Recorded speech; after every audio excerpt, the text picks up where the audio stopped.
investor I was working with for my upcoming film has fallen upon some hard times and is no longer able to provide the promised amount of funds. Can't you just find a different investor? Unfortunately, that's not how it works. We had signed an agreement specific to the Fontinalia Film Festival, stipulating that I cannot work with any other investors until the festival is finished. The Fontinalia Film Festival? What's that? Oh, is this your first time participating in Fontaine's Fontinalia Film Festival? Then allow me to fill you in. The Fontinalia Festival was established to commemorate the legendary Loch Knights, who went on a quest to search for the Oceanids and eventually welcomed the Hydro Archonigeria. The holiday is deeply connected to the founding of Fontaine, as well as its unique laws and trials. It's one of the most important festivals for this nation. But what's with that weird expression on your face? It's like you're trying really hard to remember something. I was just trying to recall the exact description from the books, in order to avoid any unnecessary arguments over semantics. I usually try to recite things straight from the source. Well, either way, Paimon thinks she gets it now. It's just like the Windbloom Festival in Mondstadt, and the Lantern Rite in Lille. Yes, those are festivals of a similar variety. Who doesn't like a good festival? And just like those of other nations, Fontaine will hold a plethora of events around this time each year. To commemorate the Loch Knights, people will imitate them by putting on special costumes, raising golden cups, and going door to door asking for pure water. But a few years ago, Lady Farina started to find the whole idea a little drab, and so decided to change the part about pure water to sweets. That really doesn't surprise Paimon at all. The whole thing seems more akin to a carnival now, and it's quite popular among the kids. Every year you can hear a bunch of them saying, "Trial or treat." Oh, that sounds pretty fun. But how does that connect back to the film festival you mentioned? Yes, it appears I've strayed off topic. I just got too excited after seeing you. Let me get back to the point. The Fontinalia Film Festival is an event proposed by the Fontaine Film Association this year. Now that film technology has matured as a medium, it's the perfect time to introduce more people to the art form. During this time, people may submit films to be evaluated, and the entry with the highest score will be given the Farina Award by the association. The what award? The Farina Award. You know, after the Hydro Archon. They coined it while Lady Farina was still in power, but even though things have changed, no one has made any motion to update the name. Perhaps everyone still thinks of it as a pretty appropriate name. Even though she isn't the Hydro Archon any longer, Lady Farina is still Fontaine's superstar. Anyone with eyes can see the way she shines on the stage. Huh. Alright. Guess the name does work pretty well when you put it that way. Oh, but who would have guessed there'd be an issue with the funding? How will I ever explain this to Miss Chiori? Not to say all the other actors who traveled all the way here from Inazuma. Chiori? Sounds familiar. Where have we heard that name before? Yes, that's her. I asked her to oversee the event's art direction, including the design of the actors' costumes and appearances. Oh, Paimon remembers now! Navia said that her clothes were designed by Chiori, and Kirara's outfit too! How to describe her? Well, she tends to be pretty direct and can be very forceful when it comes to dealing with people. The fashion world in Fontaine has dubbed her the Thundering Seamstress. Her remarkable designs have led many Fontainians to become very interested in Inazuma. Anyway, Chiori is acquainted with all the actors I've invited from Inazuma. Without her help, I don't think I would have been able to get such an international cast for the film. She really is a kind soul. Who are the actors from Inazuma? Do we know them? Why don't the two of you accompany me to the Aquabus station to welcome them? Judging from the time, the Aquabus should be arriving shortly. Chiori will be waiting to meet me there as well.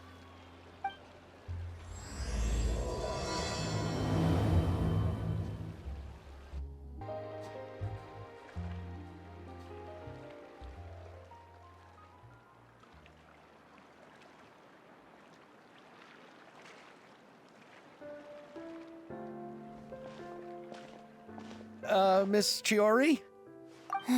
Your talk with the investor sure went fast.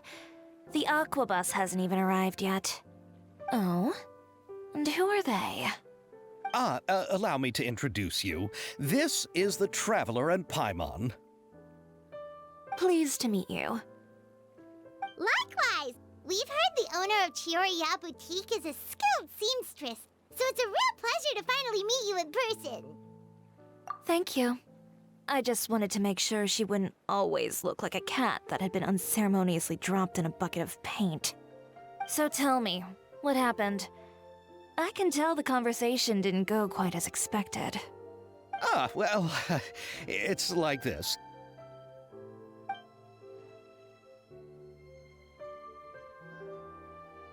Ugh. I know, Chiori, you don't have to say it. You did remind me that this investor was a little bit sketchy. Yes, there's no doubt about that.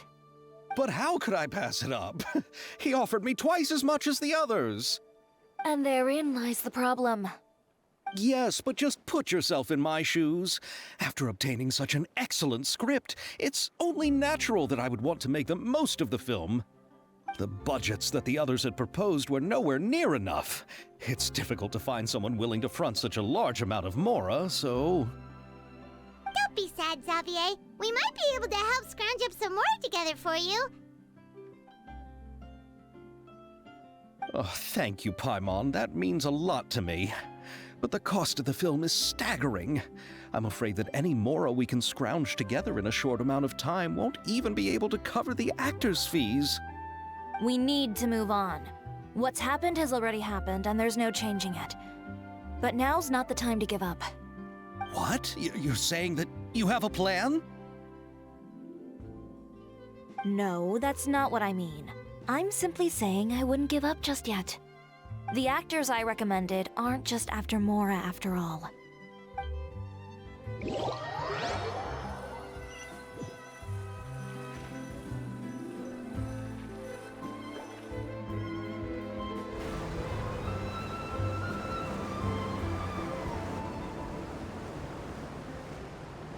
Really?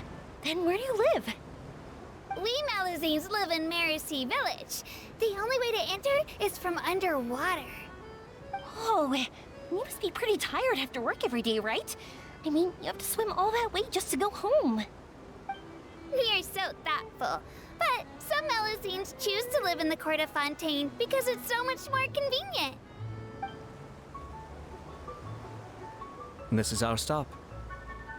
Oh, we've arrived, but I haven't even finished chatting with AEVAL yet.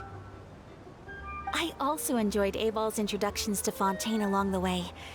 Everything you described was so clear and detailed that we can't help but want to hear more.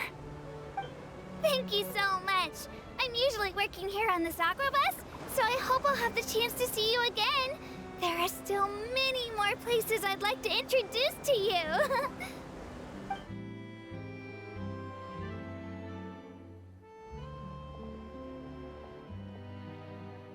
Welcome to the court of Fontaine. Chiori, you sure have changed a lot. This is the first time we've seen you since you left Inazuma. I haven't realized it's been so long. I was in such a rush when I left that I didn't even get to say goodbye. Thank you for extending the invitation, Mr. Xavier. I'm looking forward to a fruitful trip here in Fontaine. It's an honor to have the head of the Kamisato clan visit us. So they're who you meant when you said you had actors coming from Inazuma? Oh? It's the Traveler and Paimon. Wow, what a coincidence! Ayaka and I were just talking about you on the way here. Are you also here for the film? We just ran into Xavier earlier and came over with him. But I'm not an actress. Sir Kamisato and Lady Ayaka are the real actors here. I'm just tagging along with Ayaka to have a good time together. About that, I mean, how was I supposed to contact you when I was making preparations for the film? I figured you were probably busy, and I didn't want to disturb you. So I could only keep you in the back of my mind while I sought other actors to play the lead roles in the film.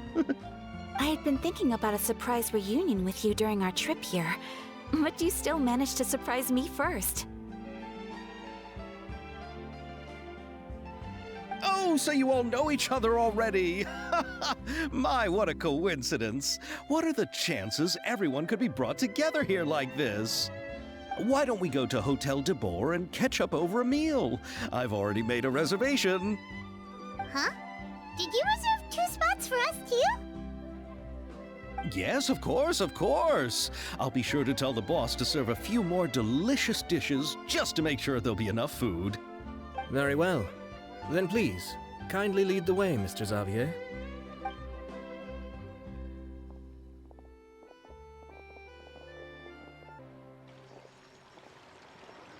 Wow, the buildings in Fontaine are so tall. Just look at how big they are. And there's the fountain that AEVAL mentioned earlier. It really is a magnificent sight. And look at that huge spinning sphere. Where does it get its power? Wait a sec. Could it be one of those clockwork mecha we've heard so much about? So this is what food from Fontaine is like. It sure is different from what we have in Inazuma. How should I describe it? It seems like you have to go through a lot more steps to make them. And the flavor has many layers too. Ah, yes. When I first went to Inazuma, I actually thought the food there tasted a little too bland. It took some time for me to get used to it. Let's get back to the purpose of this trip for a moment, shall we? How have preparations for the film been coming along, Mr. Xavier? Well, I've already assembled most of the film crew, a lighting specialist, a prop manager, and a costume designer. I've also bought the copyrights from the novel's author. Oh, it's called The Two Musketeers, right? I read the script you sent me on the way here. The story is pretty good. Originally, I was planning to start filming as soon as Sir Kamisato and Lady Ayaka arrived in Fontaine, but I'm afraid I've run into a bit of a problem. Oh? What is it? It has to do with the film's investor, Mr. Morris. He suddenly informed me this morning that he's encountered some financial trouble and will be unable to release to me the amount of funding agreed upon. It's said that Fontaine's legal system is well developed. If he has violated the contract, then can't you simply take him to court over the matter? Well, I'm still more concerned about filming. Even if I were to take him to court, I'm afraid it would take months before the case could even be heard. Then, is there a way we could raise funds ourselves to solve the problem? I've considered that option too, but unfortunately, it's difficult to gather such a large amount of mora on such short notice. Besides, we have to consider the film festival's submission deadline. Mr. Xavier, if Ayaka and I were willing to perform for free, would that resolve the problem you are currently facing? What? No, out of the question. To have you come all this way just to act for free? Oh, no, that won't do. There's no need to worry, Mr. Xavier. My brother and I had actually intended to work for free after receiving your invitation. Inazuma has only recently reopened its borders, and needs to strengthen its relations and cultural ties with other nations. We didn't have many collaboration projects with Fontaine in the past, so we hoped this trip would serve as a good start for the future. Indeed. You could say that's the real reason why the Yashiro Commission agreed to come to Fontaine. I understand, but having you two act for free just doesn't seem right. Not at all. While we're officially here to conduct a cultural survey of sorts, we must express our sincerity if we want to establish formal cultural ties with your nation. This film will serve as proof of friendly cooperation and cultural exchange between Inazuma and Fontaine. It's my hope that the film can be finished and released as smoothly as possible. If you still don't feel comfortable with this arrangement, I would also be more than happy to be introduced to some other renowned individuals in Fontaine's literary and artistic circles. All right. I'll do as you say. Thank you so much. I'll make sure to cobble together enough mora now, even if it means selling my house, my camera, and every single family heirloom. Come on now, no need to go that far. I'll also help you out as a brand sponsor. Me too. Even though I didn't bring much more to spend on this trip, it's still better than nothing. You are too kind, all of you. I really don't know how to... Ew. All right, enough about that. Now that we have Xavier's savings, my support, and 2 leads who are willing to act for free, I think we will be able to make this happen. So, instead of Mora, you'll help with filming and production. Oh, but how can we help with that? We don't know much about making a film. All right, pull yourself together, Xavier. Tell us if there are still any open positions left among the crew. All right. Let me think. We still need a camera operator, a clapper loader, and someone to manage logistics. I originally wanted to personally serve as director, but I've been too busy working as the producer. So the positions of director and director's assistant will also need to be filled. Paimon knows what the director and the logistics support person do, but what's a clapper loader? The clapper loader is responsible for using the clapper board to record and organize the information of each shot when the camera operator begins shooting. The work requires both patience and careful attention to detail. A clapper board? Oh, you mean the thing they hold that goes clap whenever they start filming? Yes, that's right. Are you interested in that job? For sure! Paimon's always wanted to try that. All right, then you'll be our clapper loader. I can find someone from the store to help with logistics. What do you think, Xavier? Oh, fine by me. As for our camera operator, I was thinking of letting the Traveler take the role. Oh, she's great when it comes to using a camera. Paimon can't even count how many things we've taken photos of during our journey.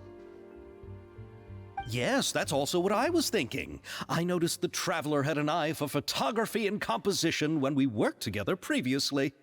I'm sure that's due to the traveler's journey across Devat and all the places they've seen.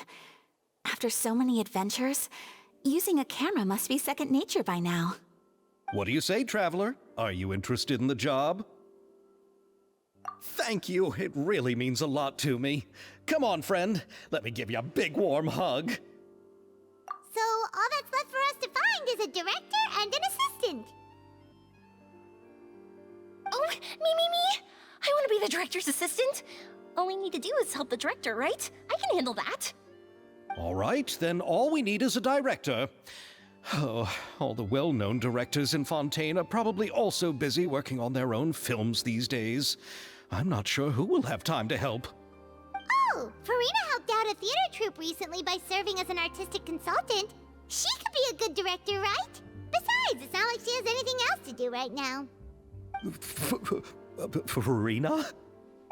Do you really think Lady Farina would be willing to help us with our humble project? Isn't that the name of Fontaine's Hydro Archon? My brother has already informed me about what happened here in Fontaine. Yep, that's her. She helped out a theater troupe not too long ago, and now she's taking up work as a director. Well, Oh, I saw that musical. Her performance was perfect, and the storyboards were also excellent. Don't let her former identity intimidate you. She's the best candidate we can think of right now. You'll never know until you give her a shot. Fine. You're right, Shiori. I'll do anything for the sake of my film. Anything! Then I'll have to ask the Traveler and Paimon to show me the way to Lady Farina's residence. I just hope she'll agree to help. Do you need us to also come along? No, there's no need to trouble you with this. Besides, you've just arrived in Fontaine, and I'm sure there are many places you would like to visit. Just leave this task to me. It's part of my duties as the producer. Very well. Then we'll be waiting to hear the good news. I'll go with you. By the way, you might want to consider bringing a gift. And don't worry, we won't simply drop you off at Farina's place. We know Farina pretty well by now, so having some familiar faces there should help your chances. Besides, the whole thing was our idea in the first place. All right, then I'll start making preparations. As for the gift... A gift for someone who was once seen as the Hydra Oricon. I wonder what she would like. I recall that Lady Farina once fancied a clockwork ring, so perhaps I should get another exquisite clockwork contraption for her. Huh? Can't we just bring some desserts, like the Fontinalia mousse? But wouldn't that be a little too cheap? She does like desserts, though. Isn't the Fontinalia Festival happening right now? I heard AEVAL tell us on the Aquabus that Farina introduced the tradition of going door to door and asking for sweets. To do something like that, she must have a real sweet tooth. I agree with Yoimiya. If the gift is too fancy, it might actually make her feel more uncomfortable. Alright then, let's go buy some Fontinalia mousse.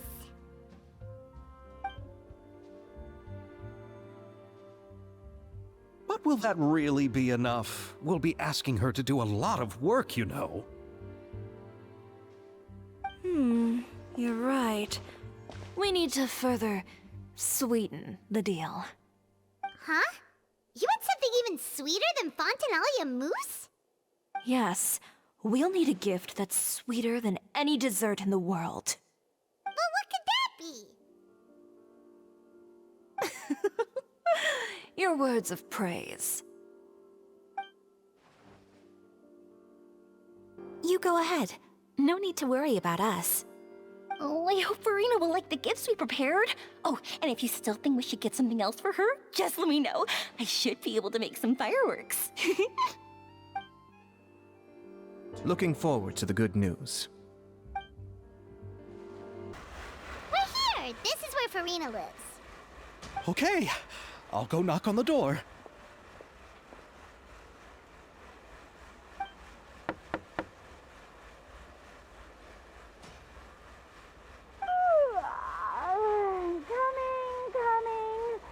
Coming. Seriously, who's knocking before afternoon tea?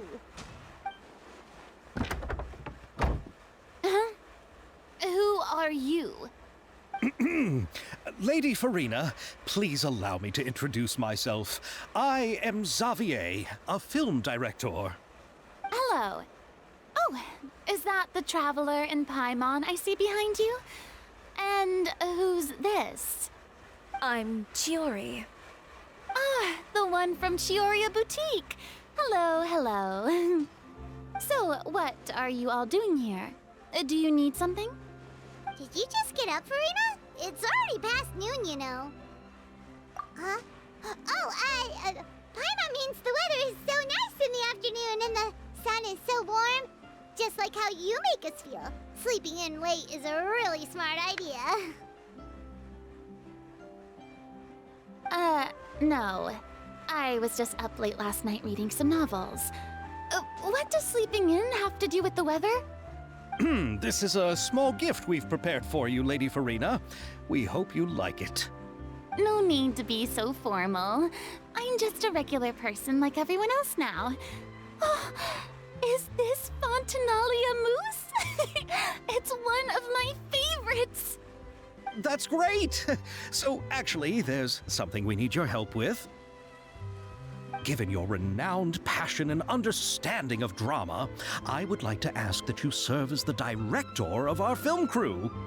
Oh, but didn't you just say that you're a director? Yes, but for this particular project, I'm mainly working as a producer. Besides, I'm sure that your understanding of the performing arts far surpasses my own, Lady Farina. Are the Traveler and Paimon also part of the film crew? Yep, we sure are. Paimon's the clapper loader and she's the camera operator. Camera operator? That can be a pretty technical job, and it directly affects the final quality of the film. Are you really up to it? No, I'm not questioning your abilities. It's just that I've never really seen you use a camera before. Maybe you can come up with a test for the Traveler and see for yourself. If she can satisfy you with her camera skills, then you'd have nothing to worry about and can join the team. What do you say? You sure are getting better at rolling with the situation, Paimon. Oh, I do wish to see how skilled the Traveler really is with a camera. All right, how about this? We'll work with what we have. I'll give you some scenarios and see if your work is up to my standards. Very good. It's essential for the camera operator to understand the director's vision. I'll make my decision after seeing your work. Are you ready? I have high standards, you know. Okay, grab the camera and I'll give you a scenario.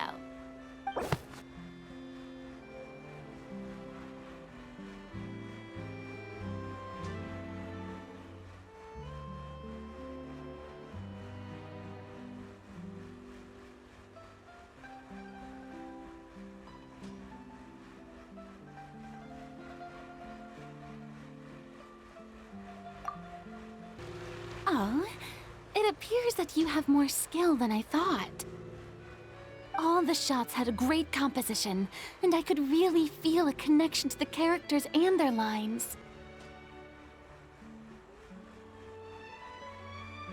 Yeah! Does that mean you agree to be our director, Farina? Did you think I would agree just like that? After our performance of the Little Oceanid, I've begun to make a name for myself again, you know. In fact, I've already had several troops approach me for the Fontinalia Film Festival. Unfortunately, the scripts were all pretty boring and didn't pique my interest. If others were to find out I agreed to work with you so easily, then, well... Hey, but didn't we have a deal? What else do we need to do to convince you, Farina? Well, what about the pay? Huh? You know, how much you're willing to pay me to be the director? The pay is also an important factor for me to consider, you know. Well, I can offer you this much? What? That's all? If Nervylat were to hear of this, he could charge you with underpaying your labor. I'm sorry, but our crew is in a tight financial spot at the moment. I see. Well, even though it's highly unlikely now that I'll join your crew, there's still something I'd like to ask. Exactly what film are you planning to make? Oh, our script is an adaptation of The Two Musketeers. Huh? Wait, you mean the suspense thriller novel that was a #1 bestseller? Oh, so Farina's read it too. Of course I read it. I've always had a keen interest in artistic works that strike a chord with the populace. I see. It all makes sense now. You must have used most of the budget to pay for the copyright. Not really. The novel's author transferred the copyright to me practically for free once he heard that I wanted to make a film adaptation of the story. The lack of budget is due to another issue. He probably just wants to get his name out there. So, Mora isn't the most important thing to him right now. It reminds me of a delivery courier who wears one of my designs while traveling all across Teyvat. I didn't charge her much for the outfit either. The exposure she provides for my brand is well worth it. So, are you a big fan of this story, Farina? Well, it's all right. The pacing of the story is good, but the character relationships could use some work. When I was reading it before, I always felt like some things were left on a rather unsatisfactory note. I have high standards, you know. Ahem, Mr. Xavier, if, hypothetically speaking, I agree to be the director, how much freedom would I have in terms of script revisions and creative interpretation? Oh, as much freedom as you would need. I wouldn't dare doubt the tastes of Fontaine's greatest star. Good.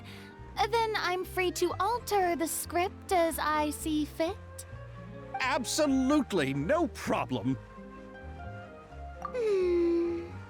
All right. It seems that your crew really can't go on without my care and direction. So, You agree? Yes, I agree. Although the pay is well below what someone of my caliber deserves. A great script calls for a great director. I mustn't let a perfectly good story be ruined due to lack of funds. If you have fine cheese and bread, you wouldn't just let it sit on the counter and get moldy just because you lack an oven, right? Oh, Hydro Archon above!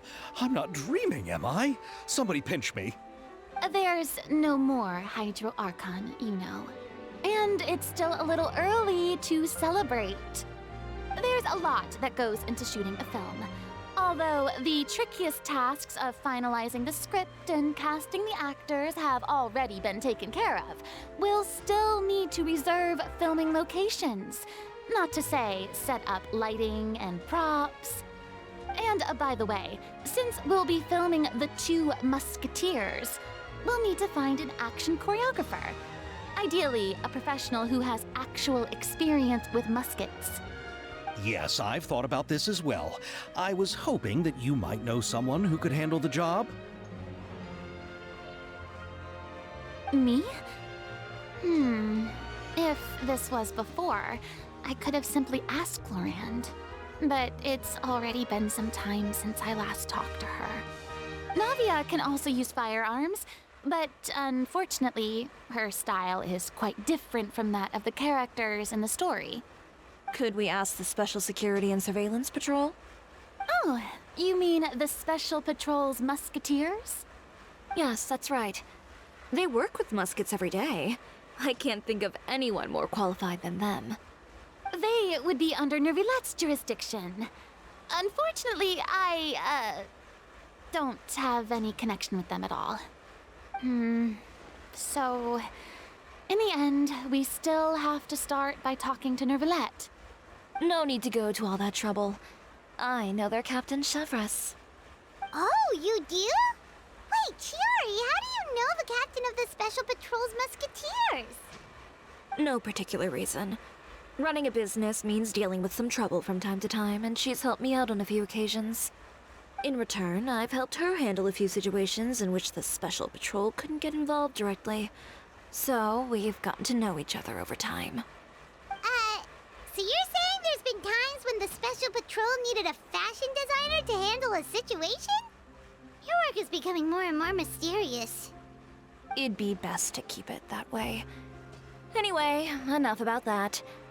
What do you all think about asking the captain to be our musket action choreographer? She sounds professional enough. She is a captain, after all. I have no objections. But I imagine the Special Security and Surveillance Patrol must be busy with their duties. Do you think she'd really have time to help with shooting a film? And then there's the issue of pay. Well, it just so happens that she's also not the kind of person that's just after Mora. As for whether she has time, I'll have to go and ask her first. Then I'll leave that to you. Macaroni's on sale today, so I've got to go. You can just tell me how things went when we discuss tomorrow's plan later. No problem. Having Farina join feels like a big boost to our team. Of course. Just wait until the day of our premiere. You'll witness the true power of my name in these lands. You'll be so glad I agreed to help. I can guarantee that even the standing tickets will be sold out. I'll be sure to ask some people I know to see if they'd be willing to act as extras. Seems like you're finally getting more comfortable with your own reputation now. I didn't ask for the Clapper Loader's commentary, Paimon. Then let's get going. I happen to know where Chevres is today. By the way, I'm curious. If my pay is so low, then what about our two lead actors? Didn't they travel here all the way from Inazuma? Actually, they told us that they see the trip as part of a cultural exchange, so they didn't ask for any pay. What? So is every person in Tevat who doesn't want money gathered here to shoot this film? Don't tell me Chiori isn't being paid either. I already knew Xavier from before, and he's also agreed to give my brand some good exposure. It It seems the gods have really smiled upon you, Xavier. And that certainly doesn't include me, mind you. Here, Yoimiya. Try some conch metalin. No, you ordered it, Ayaka, so you should be the first to try. To be honest, I ordered it for you. You're fond of desserts, aren't you? Well, in that case, I guess I shouldn't refuse. Let's try some together. All right.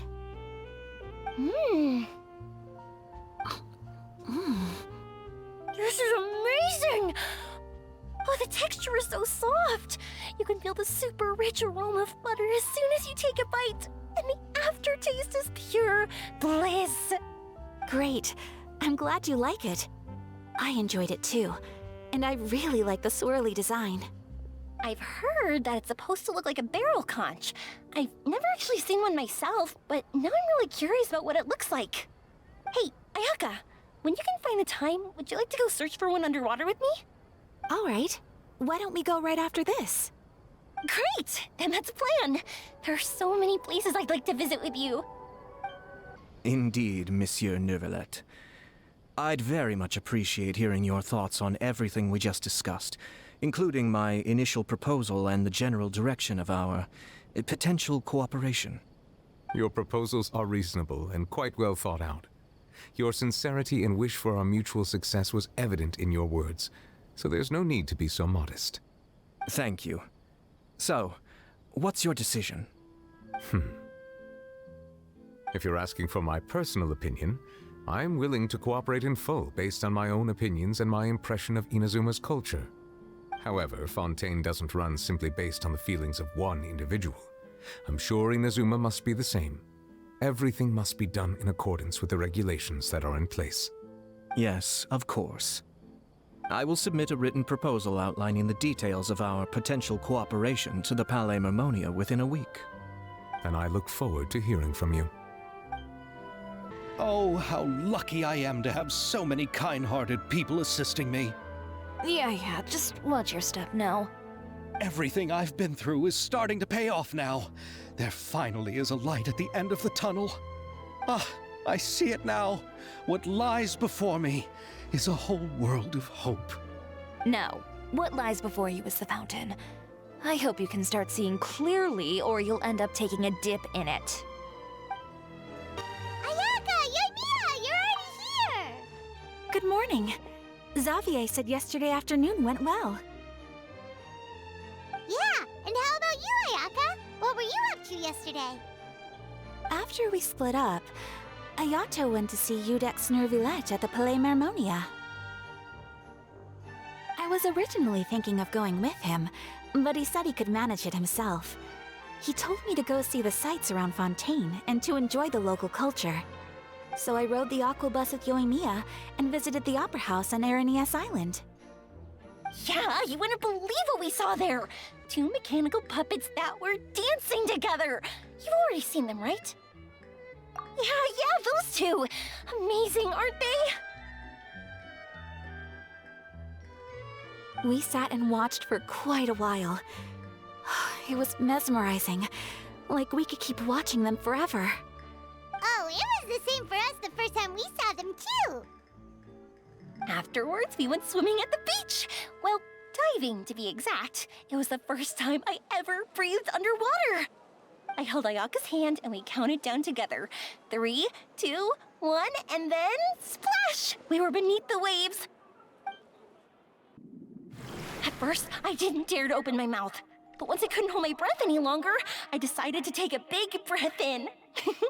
Turns out the water wasn't as salty as I imagined. It didn't really taste like anything at all. Before I knew it, I was breathing like normal down there. It was an amazing feeling. Ayaka said I was too nervous and needed to loosen my grip. She got used to everything way faster than I did. I knew that the Traveler could do it, so I had no doubt we could do it too. That helped me feel at ease as soon as we dove in. The underwater world in Fontaine truly is beautiful. I love seeing the romaritime flowers blossoming underwater, like little candles lighting up the streets at night. Yeah, and there were so many creatures that we've never seen in Inazuma. Like those fish that shimmer like a sword blade. Whoosh! Oh, and those big fish that call when they see people. Ooh. Oh, you mean Hunter's Rays and Blubber Beasts. I just love the name Blubber Beast. Just wait till Pops and the others hear about this. They probably won't believe a word I say. Yoimiya was down there for quite a while. It was dark before we finally rode the aquabus back to the city. I figured she'd want to sleep in today. Yeah, even I was worried that I wouldn't be able to get up. I still felt like I was drifting in the waves when I went to sleep last night. But as soon as I woke up today, I remembered that we'd all be shooting a film together, and I was ready to go. Speaking of the film, where's everybody else? My brother and Xavier were speaking to the restaurant owner about using the place as a filming location. They should be here soon. As for the others, We're here. Please excuse my tardiness. I just finished the Special Patrol's 6-mile morning jog. Wait, 6 miles? I'm so tired. I heard you all chatting, so I decided to come down. I sure could use some of that endless energy everyone else has. good morning, everyone. Morning. Can someone fetch me a cup of coffee? More milk, hold the sugar. Sure, I'd be happy to do that for you. No, you can't go anywhere. Please, have a seat over here so I can get started on your makeup. The last thing I want is coffee stains on my costumes. I can get the coffee. It's the perfect job for an assistant.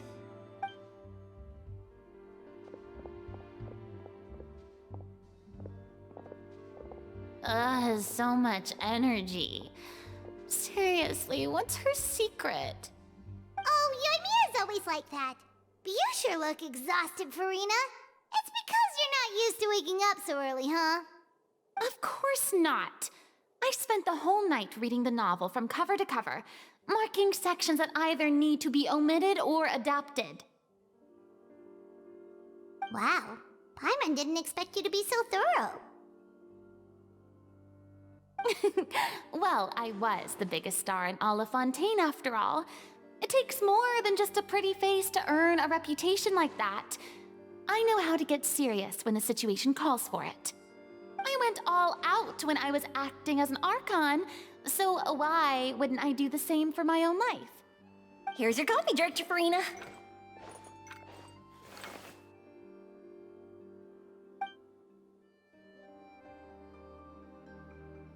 Oh, thank you. The sound of being called director and the aroma of coffee feels almost as refreshing as hearing the birds chirping in the morning. It seems everyone has managed to arrive on time. We've reached an agreement with the restaurant owner. We are free to use the second floor to shoot our film. Really? That's great! He is really looking forward to our film, and hopes that providing his restaurant as a filming location will attract more customers. Well then, Mr. Xavier, I'll leave the rest to you. Okay, thanks. First, I'd like to introduce our new members. This is our prop manager, Veronique. She'll be in charge of all the film's props and items. And this is Bonneau, our lighting technician. He'll be in charge of lighting and illumination to set up each scene's atmosphere. Wow, sure feels like we have some real professionals joining the crew now. First of all, please allow me to first express my sincerest gratitude to everyone in the crew. When my investor informed me yesterday that he wouldn't be able to provide the funds, I really thought that this was the nail in the coffin for this film. I had no idea that I'd find so many people willing to help me on such short notice. Thank you. Thank you all from the bottom of my heart. No need to be so cordial, Mr. Xavier. We're all honored to be a part of this. Your works made a profound impression on me when I saw them back in Inazuma. I am sure that someday, this film will be remembered as a prime example of cultural exchange between Fontaine and Inazuma. this story is the reason I agreed to join. I can't bear to even imagine what this film would look like without the very best director. Anyway, I would like to make a promise to everyone that as the producer of this film, I'll do whatever I can to ensure that everything goes as smoothly as possible. This is not just my film. It also embodies the thoughts and feelings of every person here, as well as the endless effort we are about to pour into it. So, without further ado, the Two Musketeers will officially begin filming now! You may take it from here, Director Farina. All right, listen up, everyone.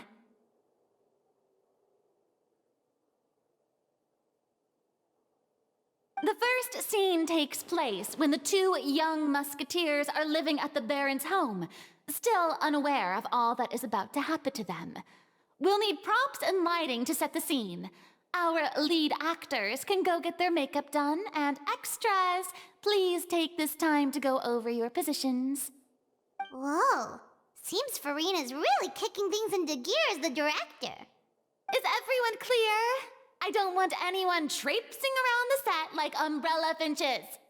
All right, cameras will start rolling as soon as the set is ready. Let's make a film that'll make some serious waves in Fontaine. Not the kind of waves that drown people. I mean, the good kind of waves. Seems like she's still a bit traumatized by that. Anyway, let's go see if there's anything we can do to help.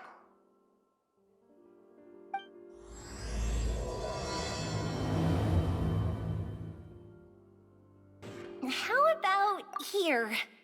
A little more to the left. You got it. Hey, Yoimiya, do you need a hand? No, I'm fine. You know, doing the lighting is kind of like designing a fireworks show. It's interesting to imagine what kind of atmosphere the lights will create. I heard that the Traveler will be operating the camera and Paimon will be the clapper loader, right? Those roles are just perfect for the two of you. Really? Is that because it'll be easy for Paimon to hold the clapperboard while flying? Well, sure, there's that, but that's not exactly what I meant. I just think that after all your journeys together, you two must have developed a super close bond and just naturally know how to work with each other. If I'm not mistaken, the director will want the cameras rolling as soon as the clapperboard goes clack. Oh, I see! It's amazing to see the magic behind filmmaking. Yoimiya, we need lights over there, too. Oh, on it! I've got to get back to work. Chat with you later. Oh, it's exciting to see so many people working together to bring the film to life.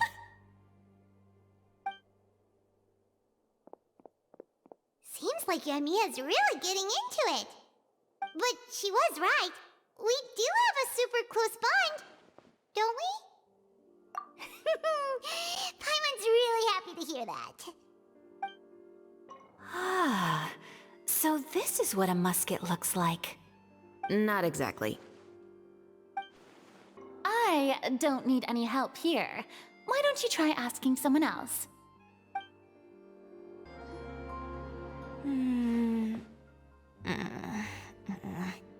Ayaka has mentioned you to me before. She said that you two were great friends when you were kids. No talking. I'm thinking about how to do your eyeshadow. Ah, yes. To help me really look the part. To achieve a more young and naive look for this scene. Are you saying the wrinkles around my eyes are too deep? You just have too much of a calculating look in your eyes. You sure don't mince your words. It seems you really haven't changed much. Quiet. So, this is a real musket? No, it's just a prop weapon. Not bad. Have you seen a real musket before? Only in books and newspapers. I made this one based on the relative shape and proportions I saw in reference images. When we're filming, some special gunpowder will be applied around the muzzle, which will help create the flash and smoke effects of a real gun being fired. which means it'll be up to the actors to portray the recoil. That's right. The sound effects for gunshots will also be added in post-production. Thank you, Veronique. I think I know where to start now. However, the musket's gears and firing pin could still use some work. Adding some wear on the metallic components will make them appear more realistic. Also, be sure to rub the muskets with some oil each time before we start shooting. That'll give the impression that the firearms have been well maintained. Good point. You seem to know a lot, Miss Chevres. I assume you use these types of firearms on a regular basis? Yes, I perform routine maintenance on my weapons every day. Just like we as people need to eat and sleep, muskets need to be cleaned and maintained. I also perform similar care for my sword every day, and familiarize myself with its shape and weight, to the point where it feels like a natural extension of my body. Yes, this way, our weapons will never betray us in the heat of battle. Yes, well said. It seems we have the same philosophy on this topic. Oh, sounds like they found a common interest to talk about. Though these props differ from the muskets I use, I can still give you some pointers. Good. I look forward to your instruction. First and foremost, never point the weapon at anyone, regardless of whether it's a real or prop weapon or whether you're holding it or it's on the table. This holds for any time when you're not actively engaging an enemy. Okay, understood. When aiming the musket, extend your arm so that it's level with your shoulder, and use your eye to look down the weapon's sights. Like this? Not bad. Now, try saying your lines. This is the end of the road for you. Good. Now turn your body a little. That way, you'll give your enemy less of a target to work with. And relax your shoulders. Here, allow me to demonstrate. This is the end of the road for you. Huh. Excuse me, Miss Chiori. Director Farina, there's something I wish to discuss with you. Oh? What is it? Like this? Yes, much better. What do you think? I do see your point. But are you sure you wish to do this? I believe it would be most fitting. Well, if you insist. All right, I understand. Miss Ayaka, Miss Chevres, could the two of you please come over here? Huh? What's going on? Are we gonna start filming now? Let's go see. What is it? I have a question for you, Miss Chevres. Would you be willing to play the role of a musketeer? What? To clarify, I would like to turn over my role to Miss Chevres. But brother... Don't worry, Ayaka. I actually view this as a good thing. I was becoming troubled trying to set aside some time to speak to the staff at the Palais Mermonia. I would like to have some conversations about the cultural exchange between our two countries, and I've heard that the bureaucratic process here can get rather complicated. Now, I will be able to focus on my work. Besides, you also know that I'm not really one for public performances. Are you really sure? From a director's point of view, I also felt like the relationship between the two musketeers in the original story could be improved. The older brother in the story plays the lead role with his overbearing character, but this causes his character to overshadow that of his sister, and the theme of the two supporting and relying on each other isn't conveyed very well. But if we were to change the siblings to two sisters of a similar age, then that aspect of the story might come through more clearly. Also, I've seen you instructing Ayaka.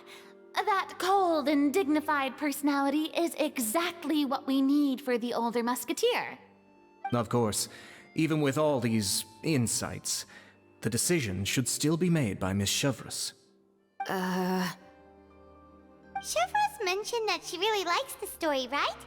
Paimon bets that she'll take the role.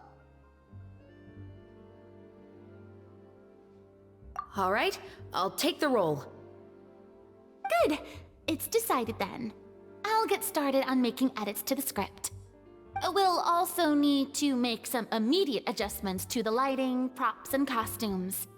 I have a feeling that our adaptation will be even better than the original story. You're doing a great favor for me, Miss Chevreuse. You have my gratitude. Don't mention it.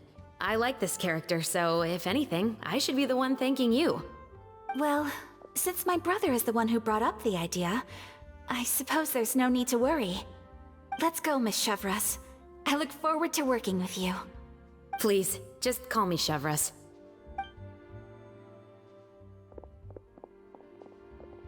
Seems like you're really going out of your way to solve the problem I was having with your makeup. Surely you jest, Chiori.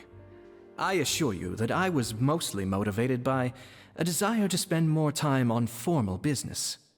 Oh, come on. You really think I'd buy that? According to what I've heard from Ayaka, her brother is someone who can juggle 10 different matters at the same time. I'm sure you have other reasons for backing out. Perhaps.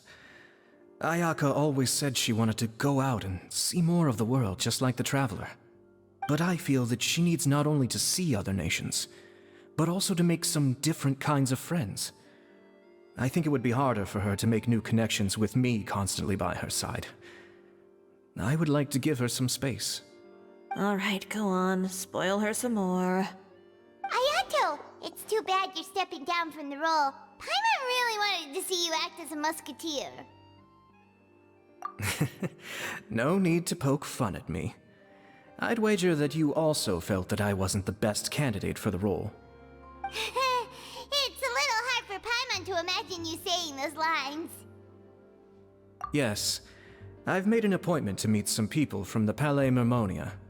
Now, I will have some more time to prepare. Traveler, get the camera ready.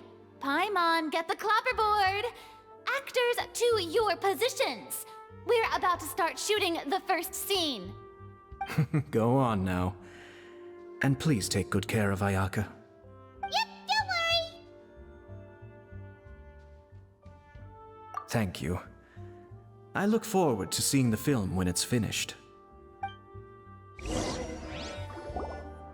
All right, now that we're all here, let me help set the scene for everyone. The first scene takes place when our two main characters are still living at the Baron's estate. They've been ostracized and verbally abused by others in the household, but they still have no idea why. We want to capture how naive and innocent they are, despite their pain. Chevreuse will be playing the role of the older sister, Tulip, and Ayaka will be the younger sister, Iris. Be sure to get close-ups of the main characters at the right moment. Silence on the set! Lights! Camera! Action! Let's go! Tulip, Mother's been out for quite a while now. Perhaps she went to pick some flowers on the way home. You know how she loves flowers. Iris, Tulip! I'm home! Mother! You were out for so long, we were beginning to worry about you. I'm sorry, but I'm back now, safe and sound. Here, I brought your favorite treat, apple turnovers. Mother, what are those bruises on your hand? Huh? What bruises? Oh, I must have bumped into something while I was working yesterday. But I didn't notice them this morning. Then perhaps they're from when I accidentally tripped when I was out just now. By the way, did you have fun playing at home? What's the matter, Iris? Well, we've realized that no one really wants to play with us. They even took Iris's doll and spat at us. And they even called us names. They said we were... Shh. It's all right. Don't worry. Girls, it doesn't matter what anyone says. Don't listen to them. No one can define you with such words. You both have wonderful lives ahead of you. Just like your names. You will both blossom like beautiful flowers. Maybe your time to blossom hasn't quite come yet, but one day, you two will bloom more beautifully than anything else. Don't let the soil you're in now ruin your future beauty. Understand? My dear daughters. And cut! Not bad. The actors' emotions were all on point. Let's keep that take. Also, if our clapper loader could avoid shouting at the start of the scene next time. Oh, got it. Great. I was a little worried that my nerves would get the better of me. What about you, Chevros? I felt fine. The lines weren't too difficult at all. Seems like Farina must have adapted the role nicely. You two were great. I couldn't tell it was your first time acting in a film. You should have more confidence. Thank you for your encouragement. Positions, everyone! We'll move on to the next scene after we try a few more camera angles.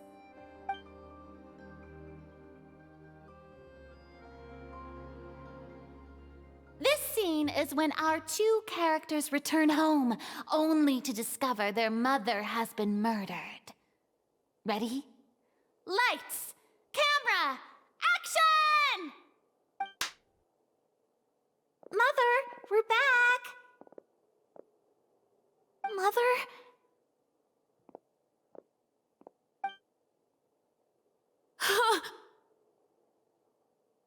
What's wrong, Tulip?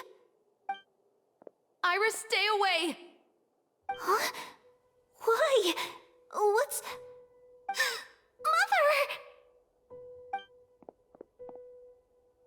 Mother... She's...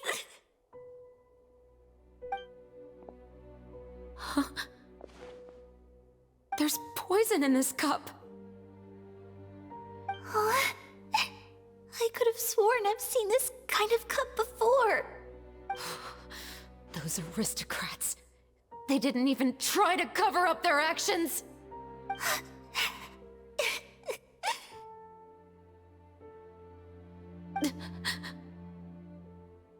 Iris, we need to leave this place. Leave? But now that Mother is gone, where can we even go? Anywhere. All I know is that we can't stay in this house. But are we just going to let them get away with this? We'll have our revenge, I promise you. Just not right now.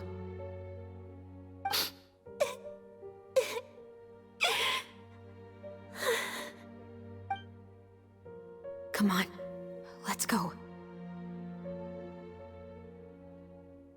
No, wait.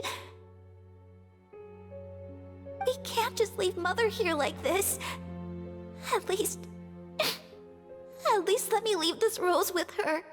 That's why we went out in the first place. To buy her this flower. All right. Goodbye, Mother. We'll avenge you. Someday. And cut! Beautiful! Great performance! Oh my, you're so amazing, Ayaka! And were those real tears I saw? How did you do it? I was surprised too. Thank you for the kind compliments. Actually, as soon as Director Farina said action, I told myself not to think about anything. I just felt the weight of the moment and became the character. It's quite similar to practicing the art of the sword. You clear your mind and focus only on what's happening in front of you. Ayaka's performance was amazing. Have I discovered an acting prodigy? Pipe down, everyone! We need to move on to the next scene!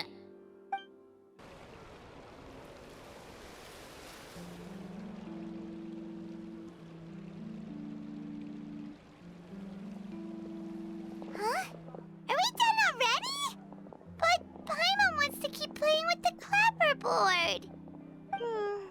How do you feel, feel, Traveler? Is your arm sore from holding the camera all day? Good work, you two. You too, Chevres. You were quite the actress today. I've read this novel many times before.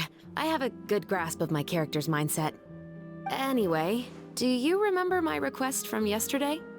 Oh, right! We were having so much fun that Paimon nearly forgot!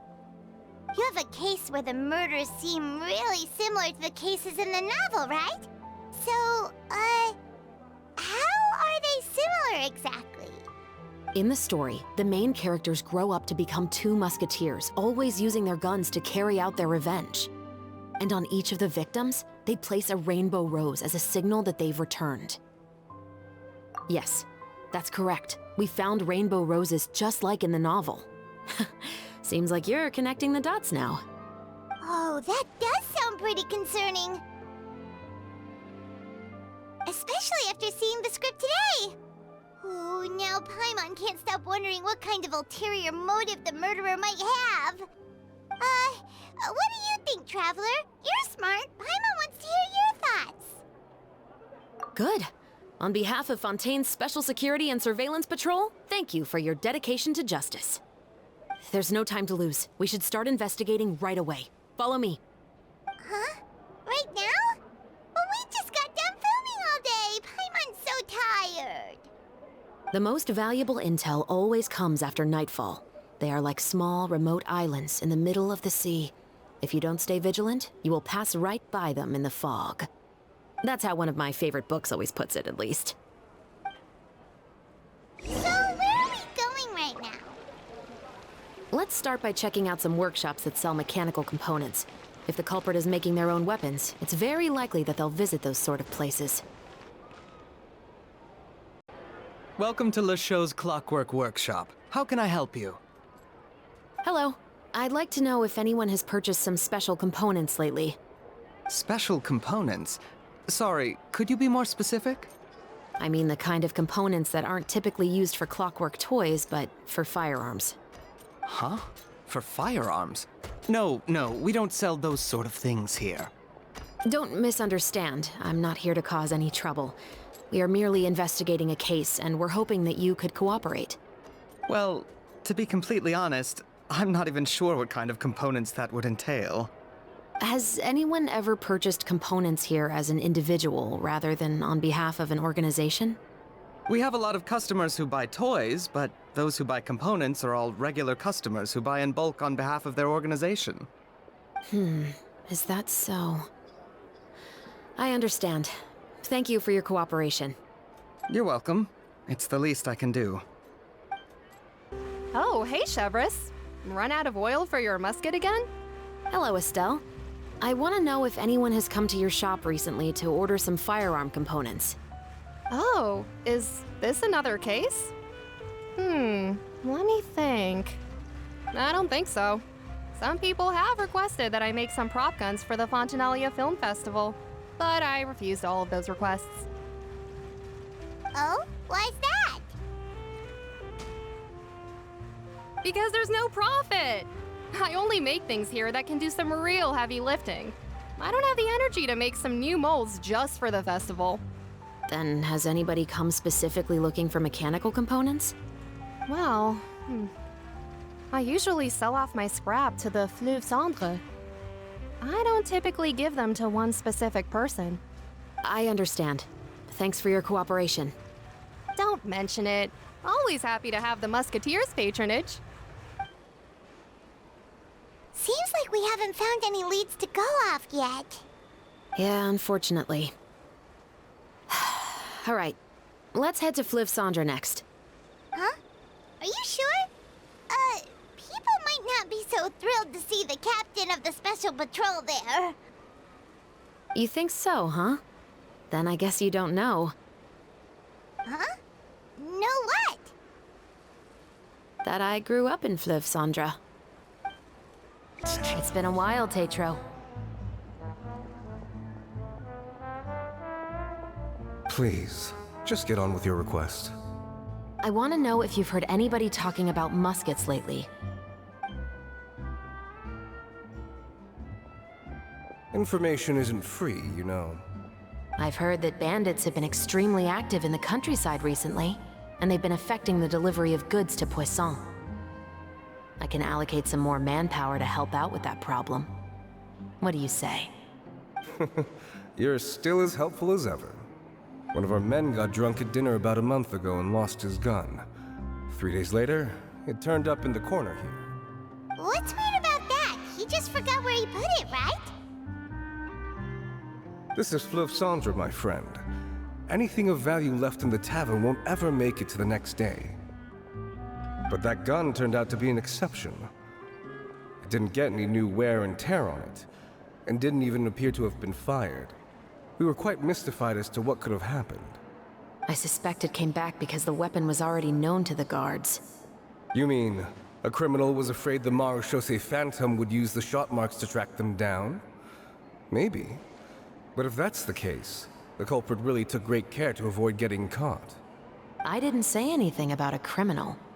In Fleuve Cendre, knowing who was killed is as easy as knowing what clothes you're wearing today. It's the guy living in the East Side, isn't it? I've never liked him. Every time he's here, he just orders a drink and sits there with a nasty look in his eyes. So, who was the one who lost the gun in the first place? Don't bother. Even if you ask, he wouldn't admit to owning a gun to some strangers. Not to mention the captain of the Special Security and Surveillance Patrol.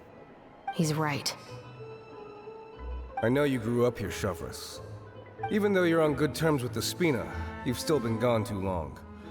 Not many people know you here now, and a lot of people don't like the Special Patrol. I know.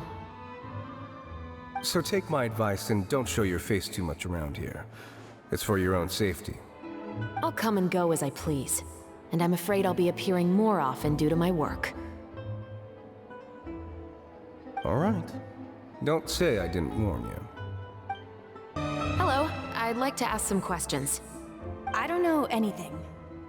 Don't worry, I'm not here to arrest anybody. You say that now. It's the truth. Here, take this as my guarantee. Wait, did Paimon just see what she thinks she saw? Is the captain of the Special Patrol bribing a citizen? Seems you're different from the other guards. What do you want to know? Have you heard anything related to muskets in Fleuve Cendre lately? Anything at all? Muskets, huh? All I know is that about 2 weeks ago, we started hearing some loud noises at night.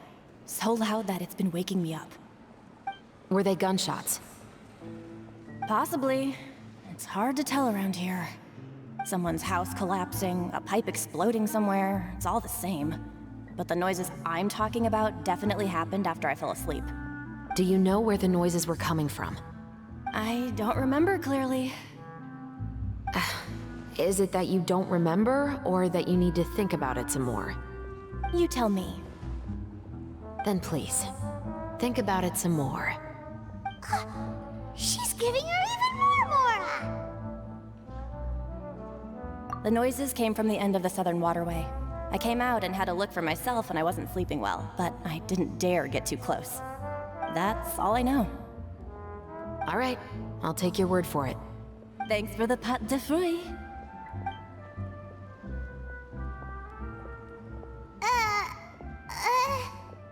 No need to be surprised. I grew up here, remember? I know how to get people around here to talk. Seems you catch on pretty quick. Now then, let's keep going. What's all this? Some broken planks and barrels, as well as some liquor bottles? Yes, but have a closer look, Paimon. Even though somebody has purposefully tried to clean them up, these are obviously marks from musket bullets. In other words, someone was here trying to improve their shot. They were using the barrels and bottles for target practice. Could it have been the killer? Your guess is as good as mine. Although many people at Fleuve Cendre own guns, few hide the fact from others. And even fewer would go to such lengths to hide markings from practice shots. Anyway, let's go. There might be more to this. Seems like that's all we'll be able to uncover for today. Paimon feels like we managed to learn a lot more here than up on the surface. Yes. Assuming that everything we found is indeed connected to our suspect, then their timeline was probably something like this. A month ago, our suspect found a gun and took it home to disassemble it. Once he'd figured out its mechanics, he brought it back. In the following weeks, he used some parts to create his own makeshift musket and took it to the Fleuve Cendra for target practice. Then, a few days ago, he found his target and carried out the murder. Once the deed was done, he left a rainbow rose on the body, just like the scene in the novel. That all makes sense to Paimon, but we're still no closer to figuring out the killer's identity! The deceased was a resident of Fleuve Cendra. It's said that he was a poor, solitary man. Yeah, that's also something I'm trying to figure out. If we are indeed following the novel, and there's a story behind the murder, then this murder should be an act of vengeance. But according to our investigation, the deceased didn't have any enemies. He was no saint, but no one's heard of a rival who hated him enough to shoot him dead, much less care to leave a rose on his body. What message is the killer trying to convey, and to whom exactly? We've thoroughly investigated that possibility. He claims to have spent the whole day at the Opera House on the day of the murder, and the staff there have confirmed his account. Okay, so he has an alibi. Not only that, he lacks a credible motive as well. He has a family of his own, and both of his parents are still alive. I've looked into his records. He was adopted at the age of 6, and all the proper procedures were followed. There are also records of him at an orphanage before then. In the story, the mother of the 2 musketeers was murdered after the children turned 10. Of course, he could have changed the children's ages, but I don't want to assume anything without evidence. More importantly, I've also had a chat with him in person. He didn't seem like the kind of person who would pull the trigger to kill a man. Then, what should we do now?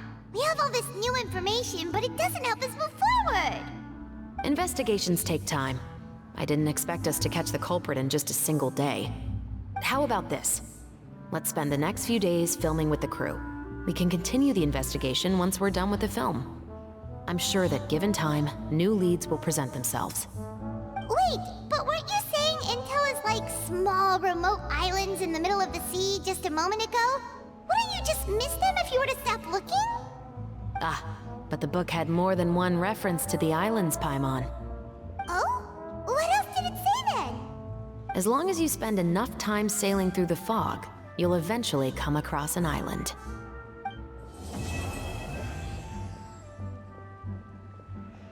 What?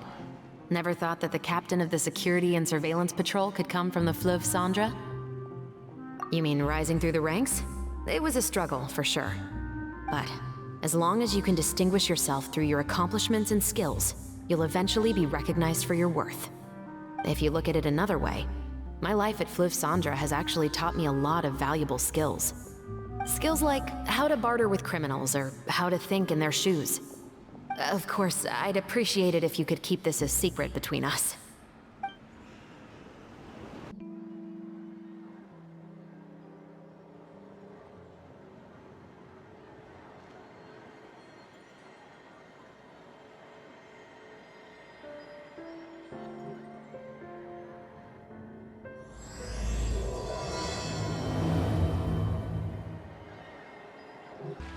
Good work, everyone! We're looking to wrap with our 2 main ladies today. I can already smell our success. What do you mean, looking to wrap? Oh, aren't you the expert now?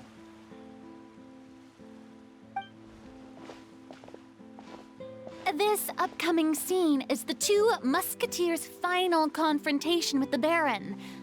There will be quite a bit of action, but no choreography beyond what we've already rehearsed. Anyway, get ready. Lights, camera, action!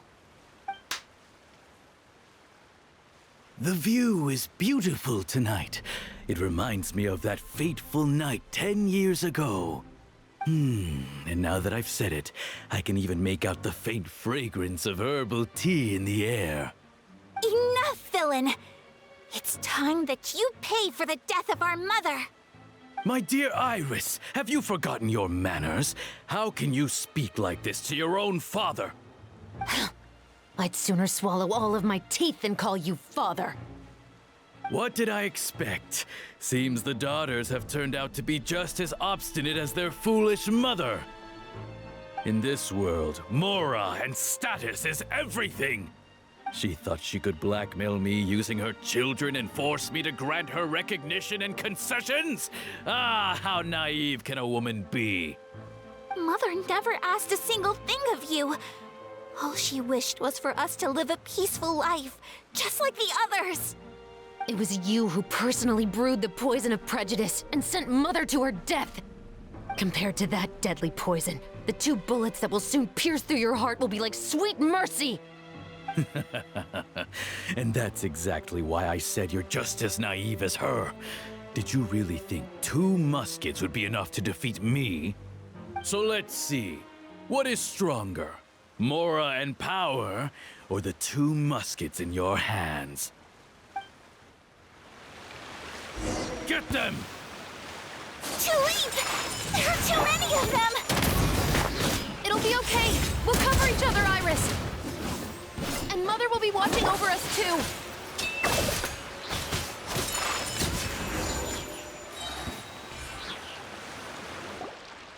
You've lost. To think I'd lose to my own 2 kids. We are no children of yours, and we'll never call that place our home. Then tell me, what did you do all this for? You lost your mother, and will soon kill your father as well. What will you gain in the end, other than sentences for your crimes? We will gain our long-awaited justice.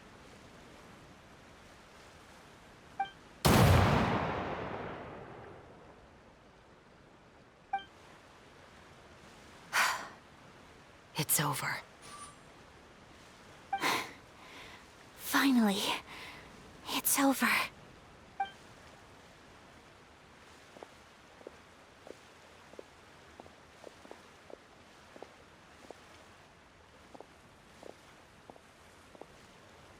So, where will you go now, Tulip?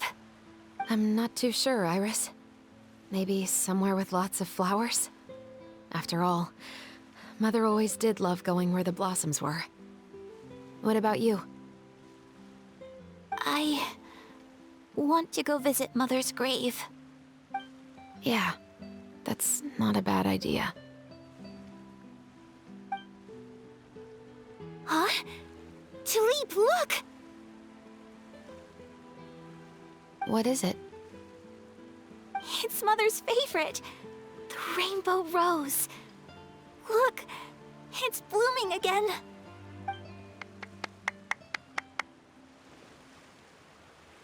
Excellent! That was beyond mesmerizing. Even I didn't expect the scene to go so well. And we got it in a single take. All right, everyone. We've got a wrap for Tulip and Iris. Congratulations, Ayaka and Chevres! Thank you. I didn't expect our parts to wrap so quickly. I wish I could savor the experience for just a bit longer. Paimon totally understands. Paimon's not ready to say goodbye to the clapperboard either. Filming has really been a lot of fun. You were great too, Chevres. The way you said, long-awaited justice. It gave Paimon chills. That is indeed my favorite line in the whole book. I still remember trying to act it out in my room the first few times I read it. Whoa, Paimon would have never guessed you're that type. Who doesn't like stories where the guilty are punished and justice prevails over evil? Don't forget, I'm the captain of the Special Security and Surveillance Patrol. Captain, I have something urgent to report. Please excuse me, everyone. I'll be back in just a moment. It's okay, don't worry about us.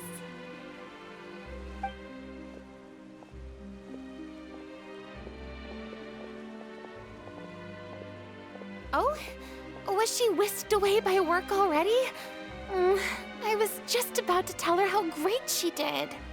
It seemed like some urgent official business.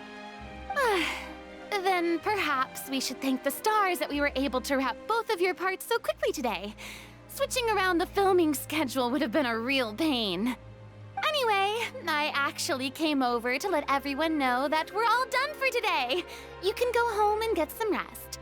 And one last thing, Miss Ayaka. Your acting skills today were immaculate as always. Are you sure you won't consider taking up full-time acting? See, I just happen to know this great troupe that's still looking for a lead actress. Thank you for your kind words, Director Farina. Unfortunately, there are still many matters that I have to take care of back home at the Yashiro Commission. I cannot remain in Fontaine to pursue an acting career. Nevertheless, I will make sure to treasure this incredible opportunity in my heart. Oh, that's a shame. But I understand. Just let me know if you ever change your mind. I believe it's also about time for me to take my leave. But hopefully I'll see you on set over the next few days. Even though my part's wrapped, I'd still like to swing by and help out the crew. See you tomorrow, Traveler and Paimon. Yep, see you tomorrow! Well, what should we do next? Maybe we'll go investigate the case some more with Chevres today. Traveler, Paimon, please come with me. Huh? Where are we going? You could say that our ship has finally chanced upon one of those small, remote islands of intel.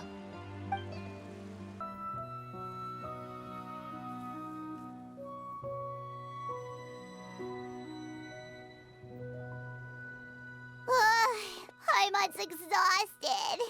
Paimon definitely didn't expect having to float this far after a full day of filming. So, Chevres, why did you take us here? Affirmative. It wasn't anything conclusive, but it should show us a clear way forward. Have you ever heard of someone by the name of Emily? Oh, you mean that famous perfumer? She's a good friend of mine. She's lent me her aid several times in the past to resolve some difficult cases. After I discovered the rainbow rose at the scene of the murder, I sent it to her. After all, she's probably the foremost expert on flowers and scents in all of Fontaine. And then? There was nothing remarkable about the flower or the trace amounts of soil left on it. But according to Emily, the rainbow rose left by the killer was derived from a very rare cultivar. Huh. Paimon didn't know that there were different varieties of rainbow rose. Paimon just thought they grew everywhere in the wild. Flowers that are deliberately cultivated will always show some different features from those that bloom in the wild. We already knew that the rose left at the scene belonged to a special cultivar, but with Emily's expertise, we were able to pinpoint the place where it was first picked from. Oh, Paimon gets it now. So whoever first planted that rainbow rose was probably the killer! Precisely. And after we checked what we learned against some sales records from the past, we discovered that there's only one person in all of Fontaine who could grow and sell this specific cultivar. Really? And who is it? It's the novelist. But didn't you say he had an alibi? To be clear, I haven't changed my mind about him. I still don't think he was the one who pulled the trigger. However, that doesn't mean the true culprit never visited him at his home or never purchased a rainbow rose from his garden. Whatever the case, we will have to confirm a number of things with him. So you mean the next place we need to go is... Yes, we're going to pay him a visit at his home.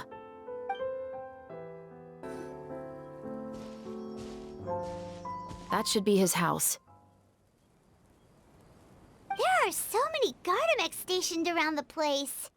That's pretty unusual, right? According to what he told me last time we spoke, he hired them so he won't be harassed or disturbed. Huh. So there are a lot of flowers in his garden, but Paimon doesn't think we'll be able to pick one without alerting the Gardamex. Right, which is exactly why I think there has to be a special connection between him and the killer. So, should we knock? Just wait here for now. I'd like to take care of a number of those Gardamex first. But they're so far away. How are you planning to do that? Don't forget, Paimon, I'm actually the real-life captain of the Musketeers.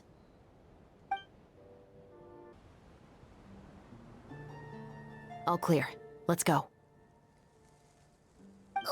Wait! Paimon's a little nervous now that we know he could be the killer. Can we go over our plan of action again? I'll go knock on the door and make sure it's safe inside.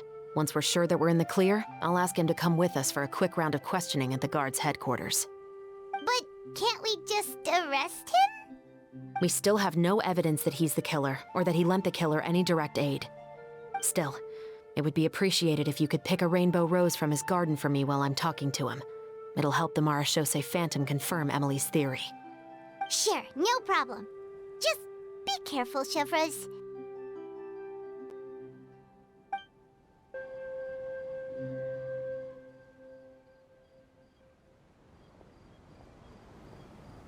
Excuse me, Mr. Baptiste, are you home? Who could it be at this hour? Oh, it's you, Officer Chevreuse. Would you mind accompanying me to the guard's headquarters, Mr. Baptiste? We would like to ask you some questions about a case. Oh, is it still regarding the murder case from before? I cannot confirm or deny that at this time. So it is then. Listen, I need you to come with me, Mr. Baptiste. Miss Chevreuse, I'll save you the trouble. Oh, and you two over there? There's no need for you to pick my flowers either. It's not time for them to bloom yet. Oh! Okay.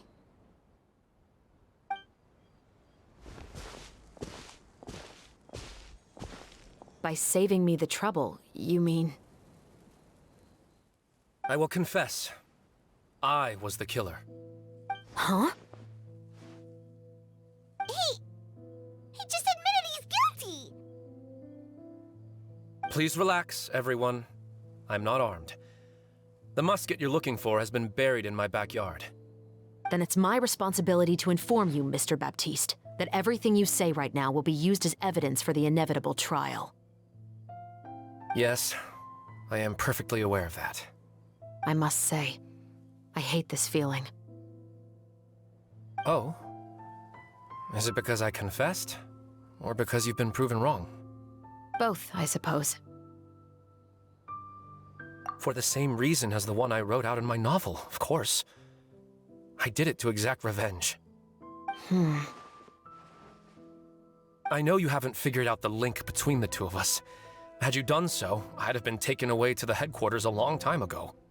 But that won't stop me from always remembering his grotesque face.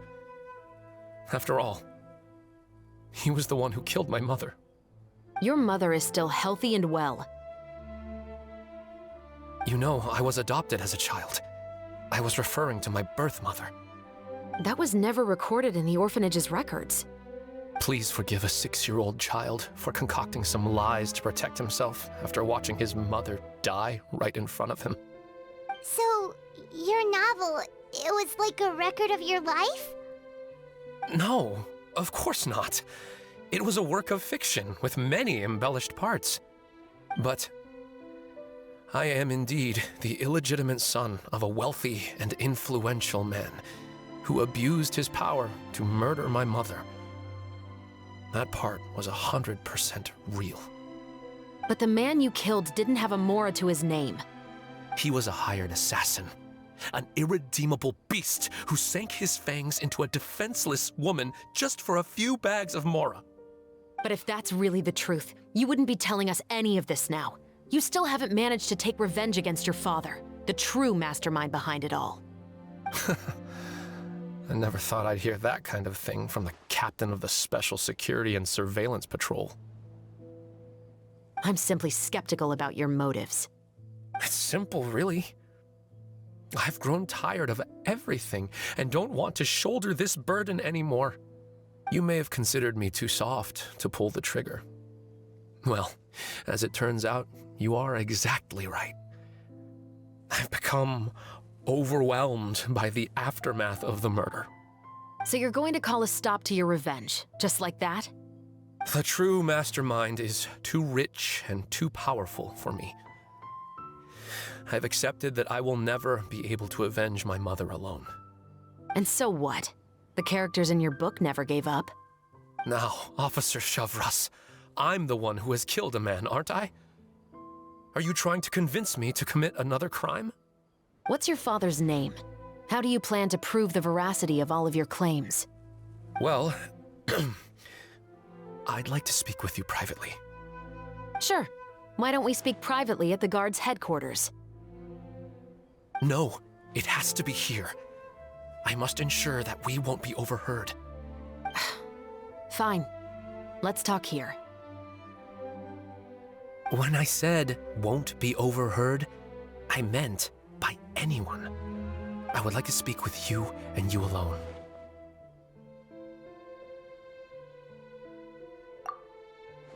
Thanks. I appreciate it.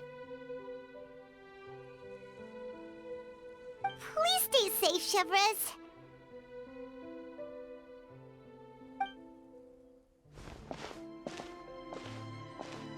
All right. Let's hear it. Will you really believe what I'm about to say? Well, that depends on what you're going to tell me. Fair enough. Fair enough. Then listen closely.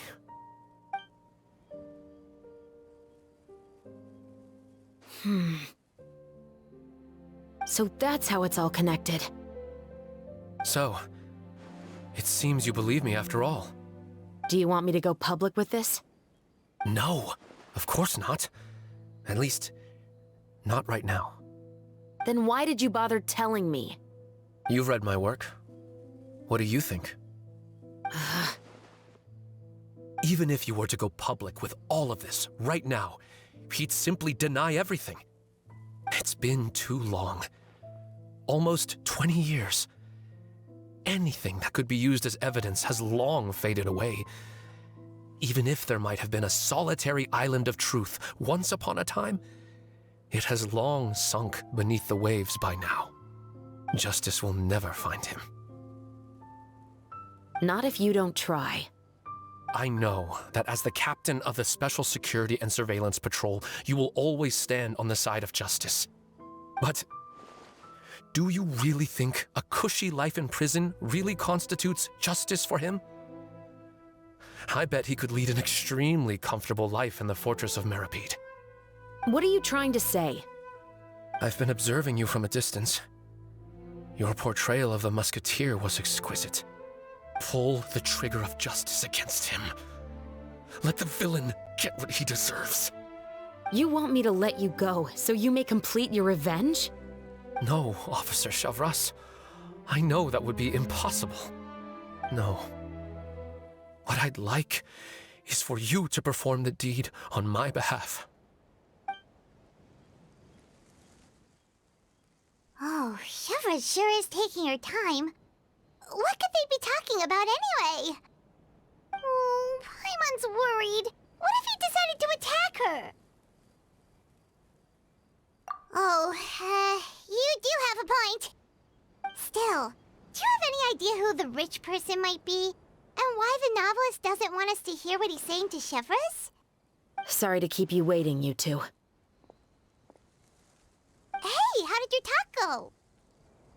I've already sent someone to escort Baptiste back to the headquarters for questioning. He wasn't lying about the musket. It was indeed buried in his backyard.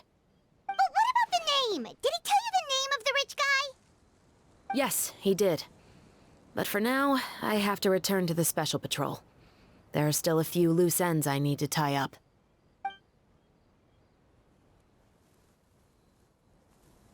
I'll probably be quite busy over the next few days, so apologies if you don't see me on set. All right, Paimon understands if you can't tell us everything you know. We'll just keep an eye on the Steambird then. Actually, there's still something else I need your help with.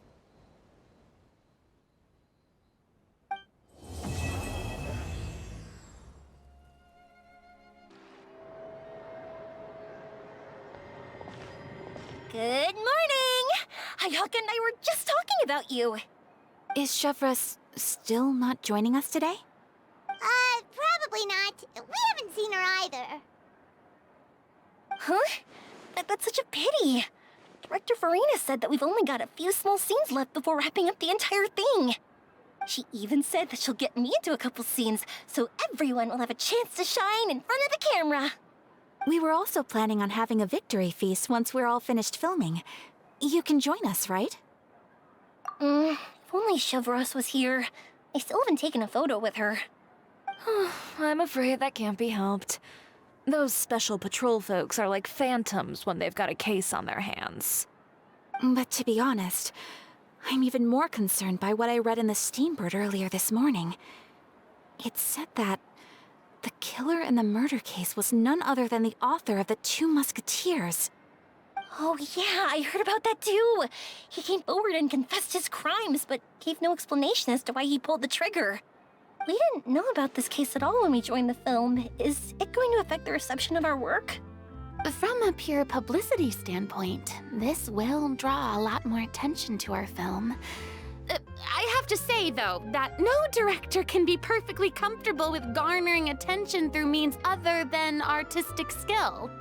To be fair, I feel like that ship sailed the moment you allowed yourself to be named as the director on our posters.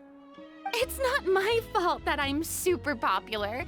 What was that saying again? My popularity has, Sunk to an all-time low? spread to the 4 corners of Tibet.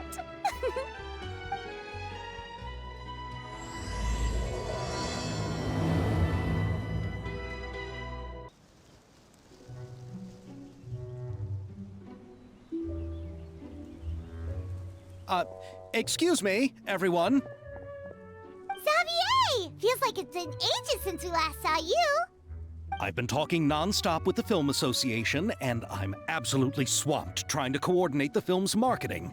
So forgive me for not being around more often, but please believe me when I say that I will make sure everyone's hard work gets the exposure it deserves. Oh, seems like you've been fighting your own battles. Yes, that's one way to put it.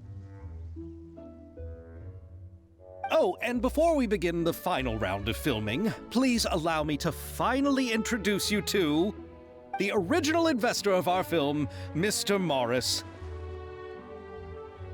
A pleasure to meet you all. Yes, glad to make your acquaintance, Mr. Morris.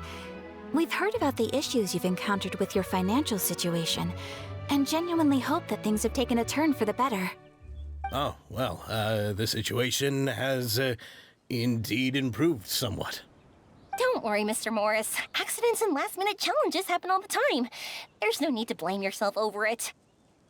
The good news is that we're almost done filming now, and I would even say that this is the best story I've ever seen.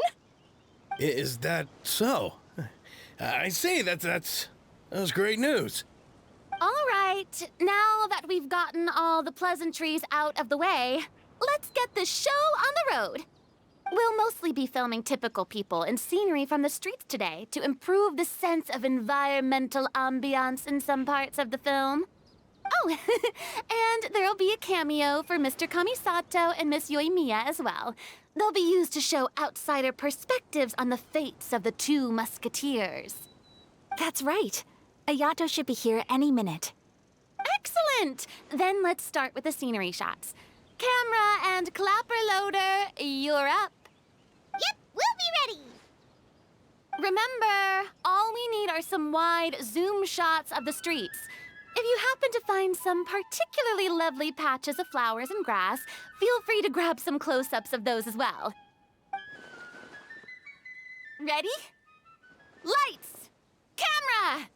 Action! Okay, now move the camera slowly.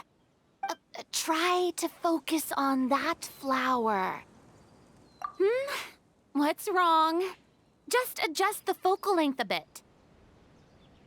Something the matter? But wasn't it working fine for all the days before? Veronique, can we try a different camera? No problem. How about this one? All right, let's give it another try. Lights, camera, action!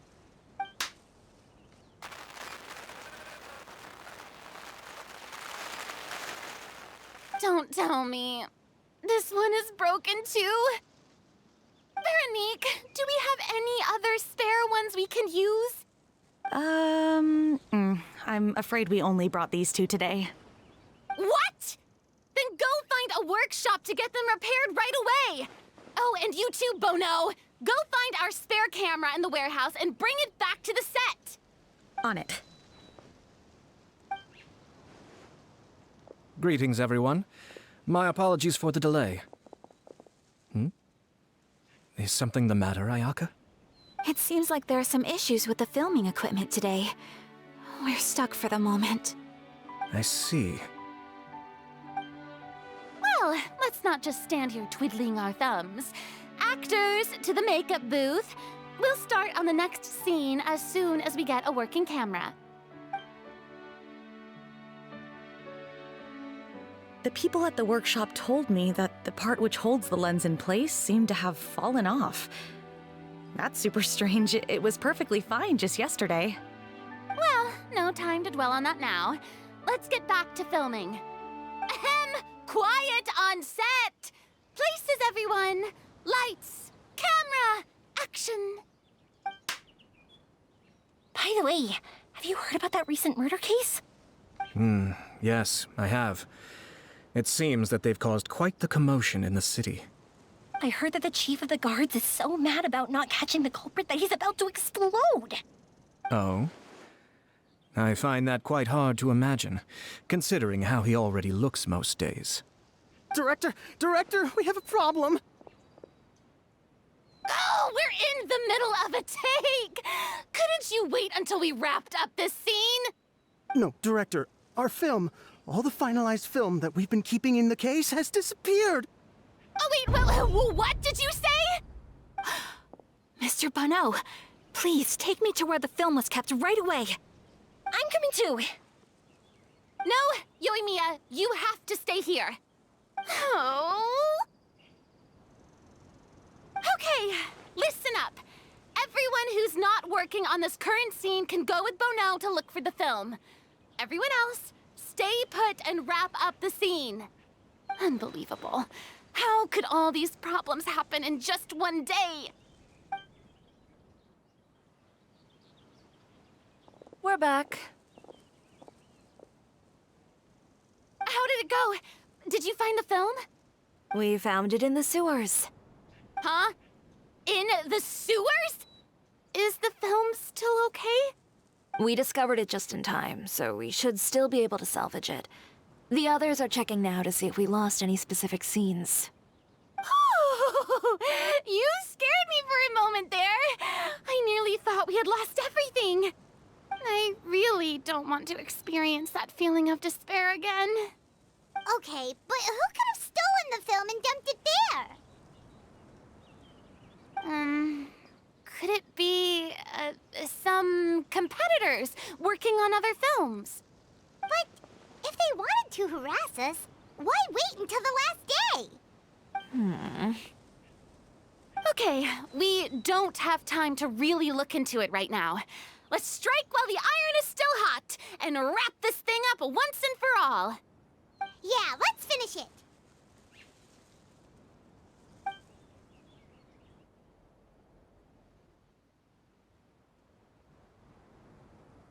I would like to officially announce that our entry to the festival, The Two Musketeers, has now concluded filming! Paimon is spent. It's so late already. Even though the filming process proved to be extremely challenging, everyone provided valuable and unique contributions to the final product. Thank you all for your dedication and support. And just like Director Farina, I would also like to extend my most heartfelt thanks to all of you. Really, you've all helped me so much.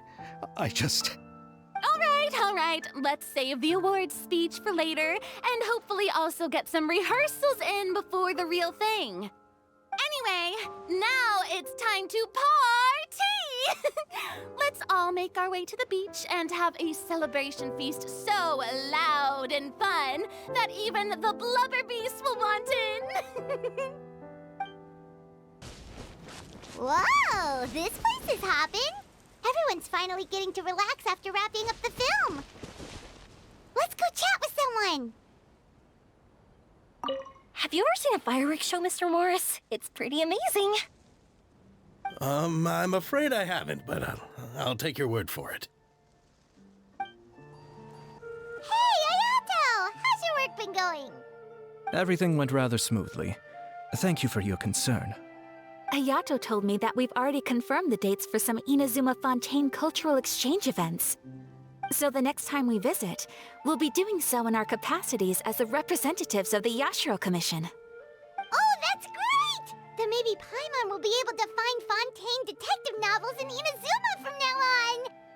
Oh, wait. Wouldn't Yaimiko get upset if that happens? That would be stealing some of her business. You've got a point. She's always complaining that light novels have become bland and too predictable, after all. The cultural exchange won't only feature literatures of both nations, of course. We have also made plans for cross-cultural engagements in the fields of gourmet cuisine, toy making, and artisan craftsmanship. Whoa! Paimon's getting super excited now! When the time comes, be sure to visit and participate in all the events.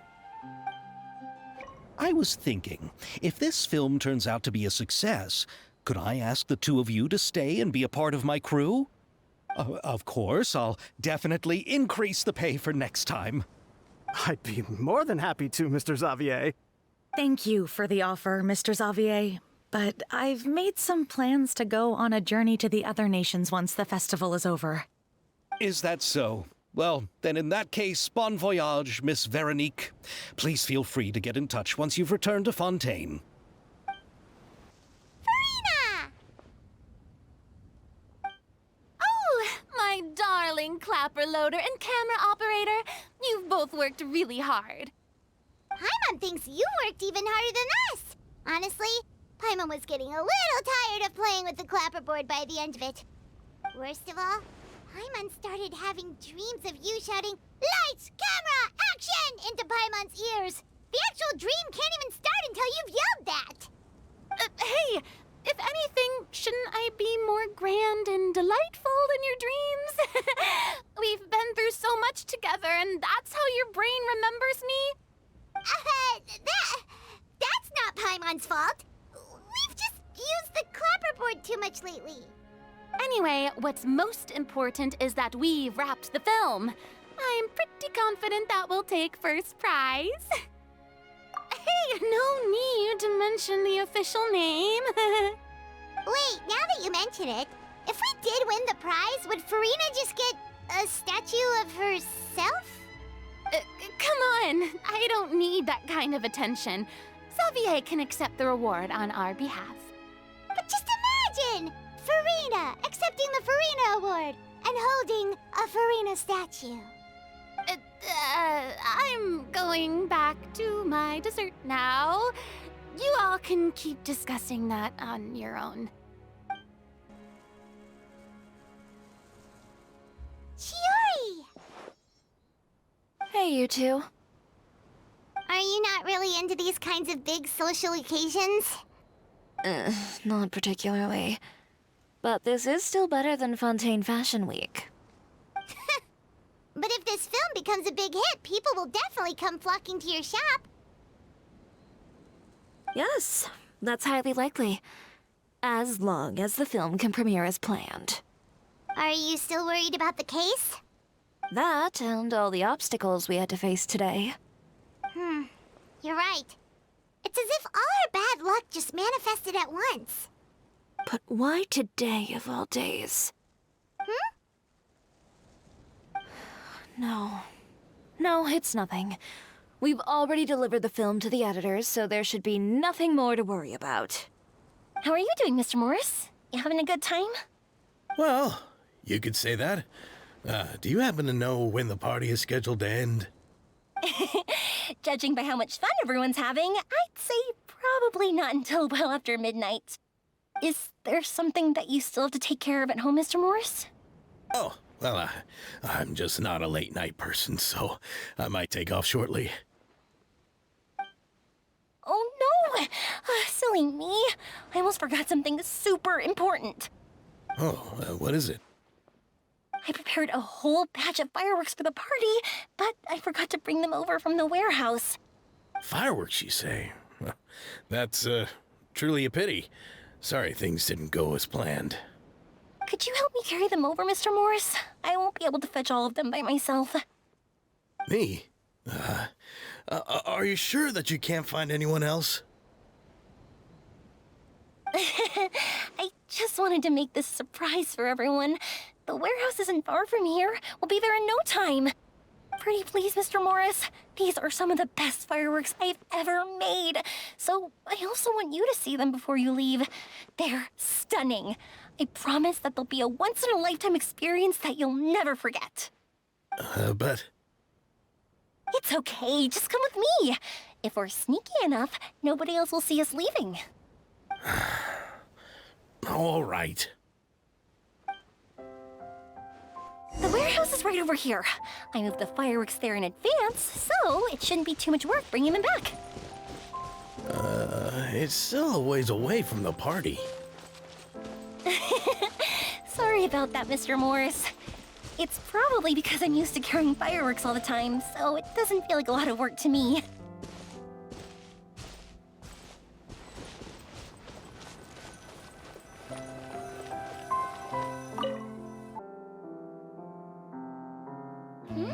It's dark in here. Wait here, Mr. Morris. I think the light switch should be somewhere over here. Why did I have to get roped into this? What was that?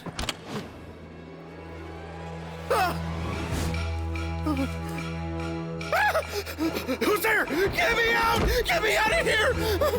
Did you really think you'd get away, Morris?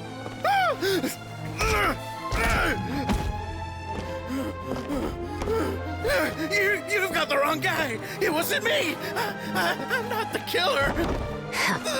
You know, Eliza died a far more heroic death than this. She fought your assassin to the end, to save the children she had hidden beneath the floorboards.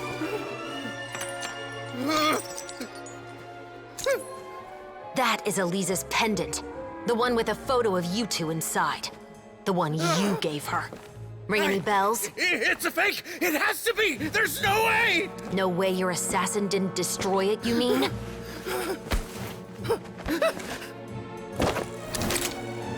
Did you ever love her, Morris? Or was killing her always the plan? No, please. Listen to me. I told Eliza to keep us a secret. I paid her plenty for her silence. I never thought she'd keep the child. Everything was gonna come out, and I had no choice. She'd force my hand. No! I'm begging you. I have money. Just name your price, please. You can keep your Mora, and you can go to hell.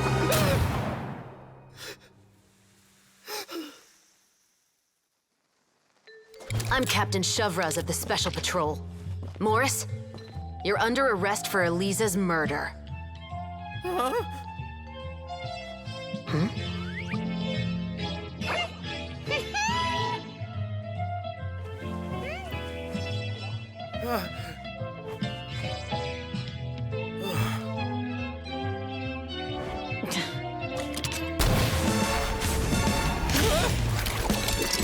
You're under arrest too, Prop Manager Veronique. Or perhaps I should call you the Second Musketeer.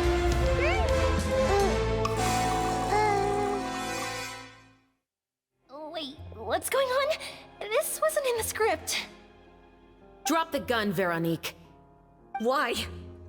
Why would you keep me from exacting revenge on this heartless monster? Drop your weapon. This is my final warning.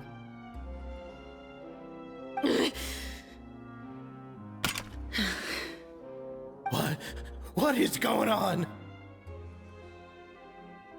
Do I have to spell it out for you, Morris? Everything that took place just now was staged to get you to confess the truth. But this last part is all improv, of course.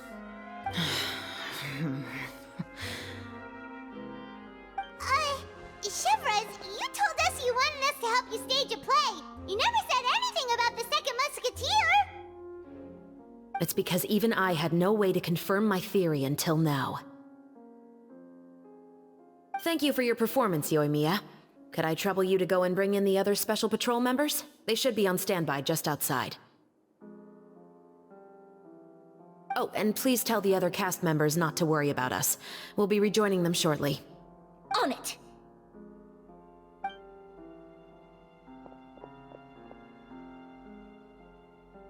So what do you think, Morris? Care to talk about what happened 20 years ago? My patience is limited, you know. Don't force me to take you back to the interrogation room. I'd wager that you wouldn't last for more than a minute in there. With the recording we made, you have no chance of winning in court. Cooperating with us now is the most practical move. All right. I'll talk. I hired an assassin to murder Elisa. She once worked as a maid on my family's estate. She was very beautiful, and after some time I fell for her. We kept our relationship a secret and carried out an affair for some time, but it wasn't long before she became pregnant. And if my parents ever found out, they would have stripped me of my inheritance and status, driven me out of my home. I also didn't expect Elisa to insist on bringing the pregnancy to term. She even asked me to leave my family and travel far, far away with her. She believed that you were truly in love with her. I didn't have a choice. I gave her a large sum of mora, told her to leave the family and to get rid of the baby. But then years later, she sent me a letter. There were photos of 2 children, and she even asked if I could find some time to visit them. Huh? 2 children? Paimon thought Baptiste was the only... you mean... Even if she had the children against your will, you could have just ignored the letter entirely. Why kill her? I had just gotten engaged to be married to an heiress from another wealthy family. So if anyone were to find out about Elisa, my life would be completely ruined. I didn't have a choice. No.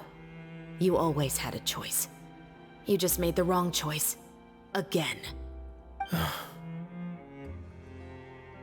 Do you know how it feels to watch your mother be killed right in front of you? My brother and I were hardly even school age yet.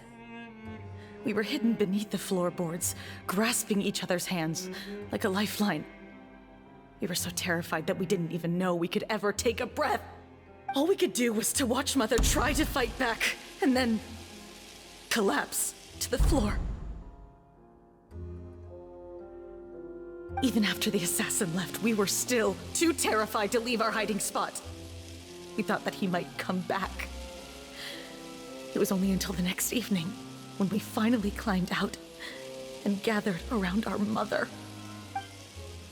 But she had already become cold and stiff to the touch. You made up your mind right then and there to bring this case to light. Not only that, we resolved to get our revenge. And that's why you became the Musketeers. No, that's why I became a Musketeer. The man from before was also killed by me. My brother had nothing to do with it. I figured as much. You did?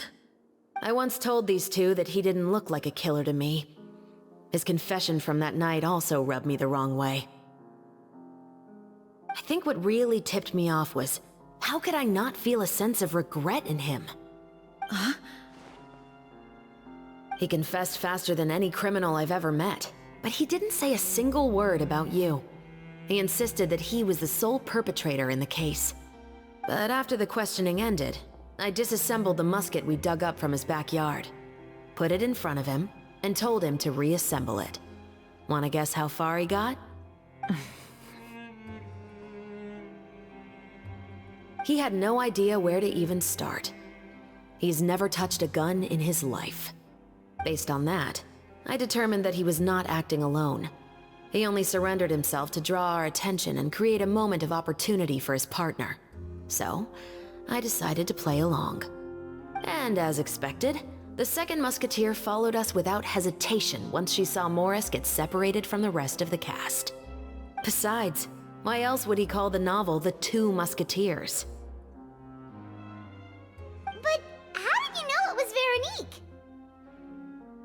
I figured it out the moment Baptiste told me his father's name. That so-called financial crisis was all just a ruse. He just wanted to sign up as the investor and then leave the film without any source of funding. After all, he has a vested interest in minimizing the reach of this story. It's really just the same thing as what he did to Eliza all those years ago. Human scum. But then Xavier pulled out all the stops and got the film made against all odds. Morris couldn't have that. With the killer in custody, he figured it was safe to act. And so he came to visit the set today, just as I expected. Wait, so you were behind all those mishaps today?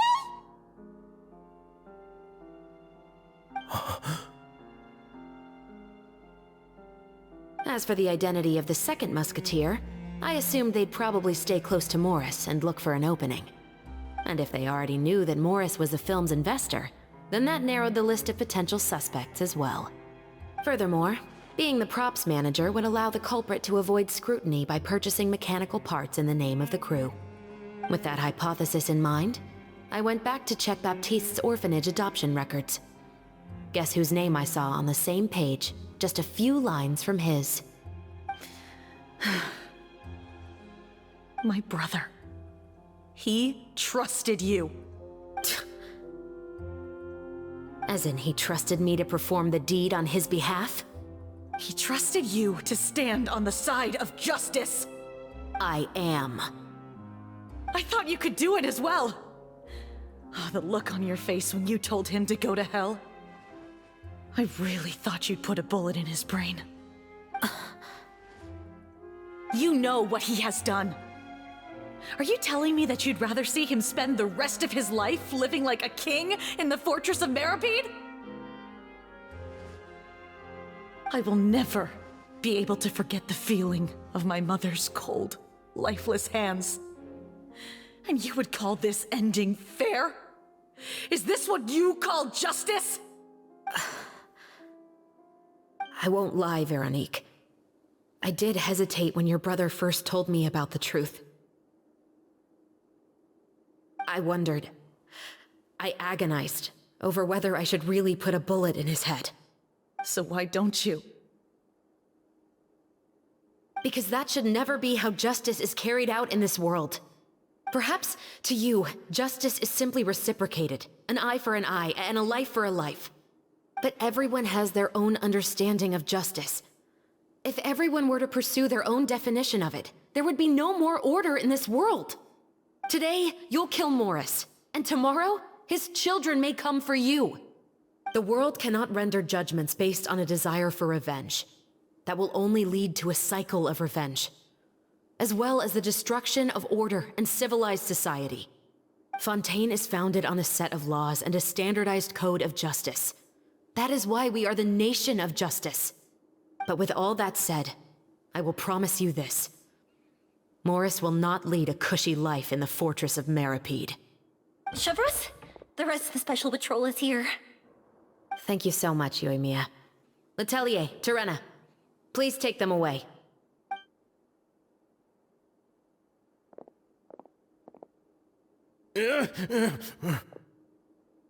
I still can't agree with your reasoning.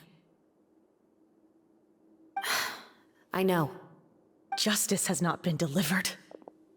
At least, not today.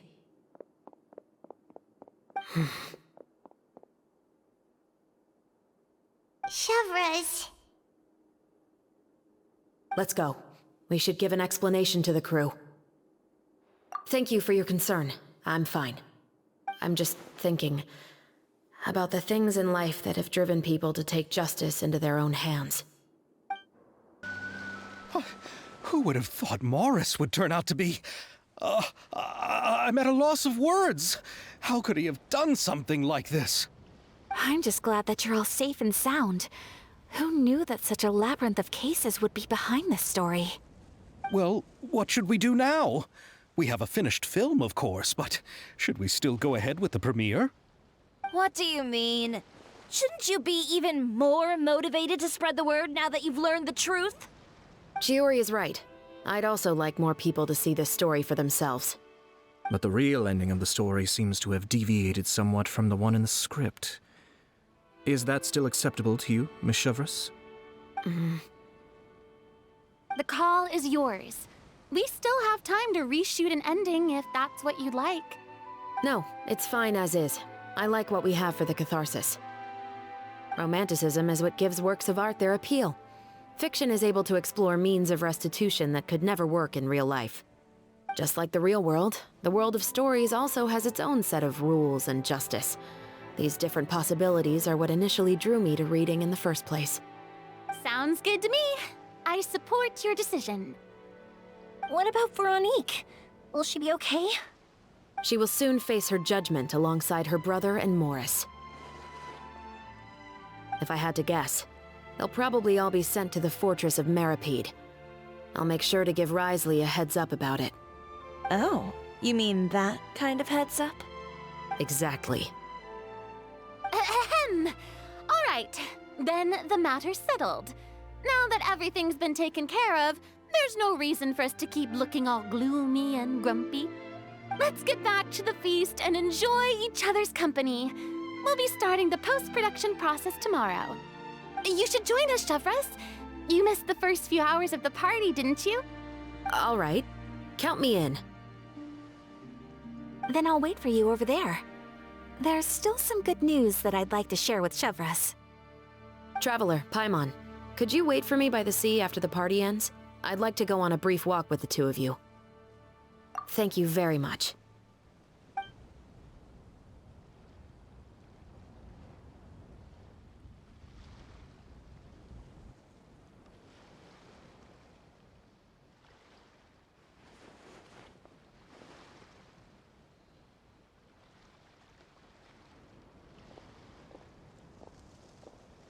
Sorry for the wait.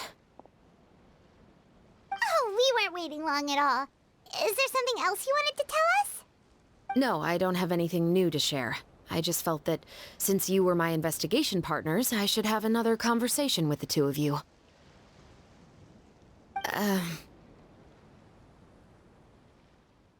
Traveler, how would you have responded to Baptiste's request if you were in my shoes? When I was young, my father often took me here to swim. We'd come rain or shine, even when it was freezing cold. He told me that swimming was the best activity to train one's strength of will. You could never give up before reaching the shore, especially when the water was cold. Oh? Why's that? Because the moment you give up would be the moment you die. At that point, I still hadn't received my vision. One winter, the chilly wind felt almost like knives on my skin, and the seawater was so frigid that it numbed my toes the moment I stepped in. I cried and begged my father to spare me from having to swim across, but he wouldn't listen. He used to be a member of the Special Patrol as well. You could say it was his way of educating his children. That sounds awful. When he saw that I wouldn't stop crying, he just picked me up and tossed me into the icy water. The bone-chilling cold took away my senses. I couldn't feel anything but fear and rage. I waited for my father to save me, but one look and I knew he'd already started swimming for the opposite shore. I realized that if I were to give up, I really would die right then and there. I used all of my strength to try and catch up to my father. Those few minutes felt longer than my whole life up until that point. I did, however, make it to the other side.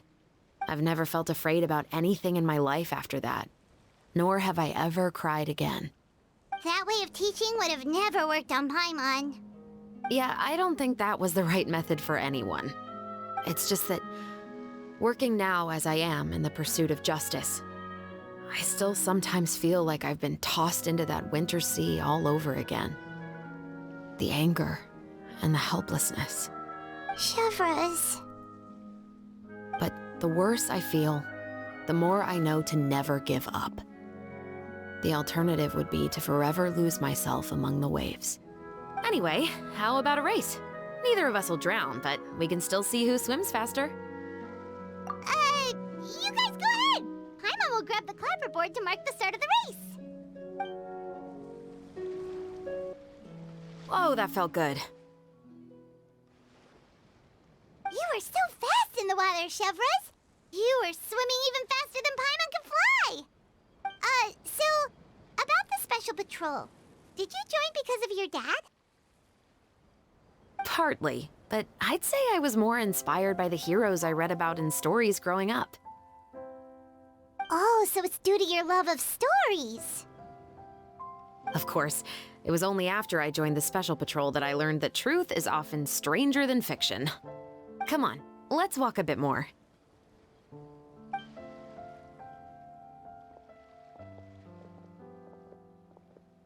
To be honest, I do sometimes question whether the decisions I make are the right ones. But I know that no matter what, I must keep swimming. Because the only thing I've got my eyes on is the shore in the distance.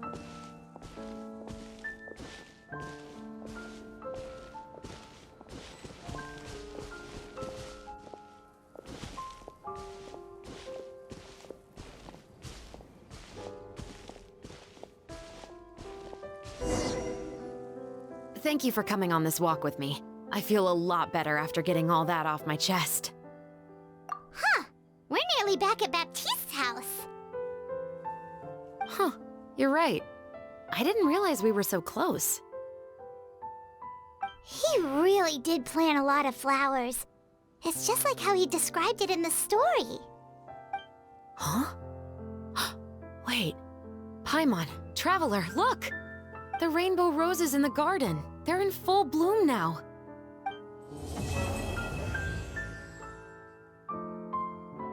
Even though it's a bit late, I must thank you for investigating this case with me. Not on behalf of the Special Patrol this time. It's a personal expression of gratitude from yours truly. Oh, you want to hear more about my father? To be honest, I didn't spend that much time with him. He was always busy with the Special Patrol, so he would often return home really late at night. Some nights, he didn't come home at all. Once, he didn't come home for a long time, maybe a whole week or so. When I went out to buy food, I learned that he had become a criminal, and by extension, that made me a criminal's daughter. But we can talk about that another day. I actually have a lot of sympathy for Veronique and Baptiste. I can understand the hatred they feel for their father. But that doesn't mean I'll allow them to walk the path of evil, even if it might lead to another sense of justice. Films are different from the real world. They're a form of art and represent the wishes in people's hearts. I adore the two Musketeers, and I'm very happy to have had the opportunity to act the role as one. I can't wait to catch the film when it premieres in the Opera House. I'm looking forward to seeing the audience's reaction to the climactic ending. Thank you for looking out for me. I'll see you at the award ceremony. I'd be very surprised if we don't win.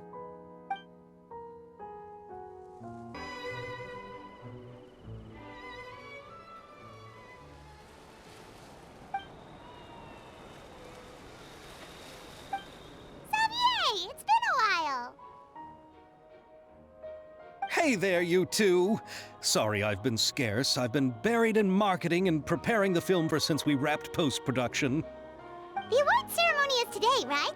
Paimon wonders if we'll win the Farina Award. I'd give it a 90% chance. Farina! Oh, Paimon didn't know you were already here. You're earlier than everyone else. I'm sure the others will also be here in no time. Xavier, if we end up getting called on stage, shouldn't you come up with a name for our crew? What?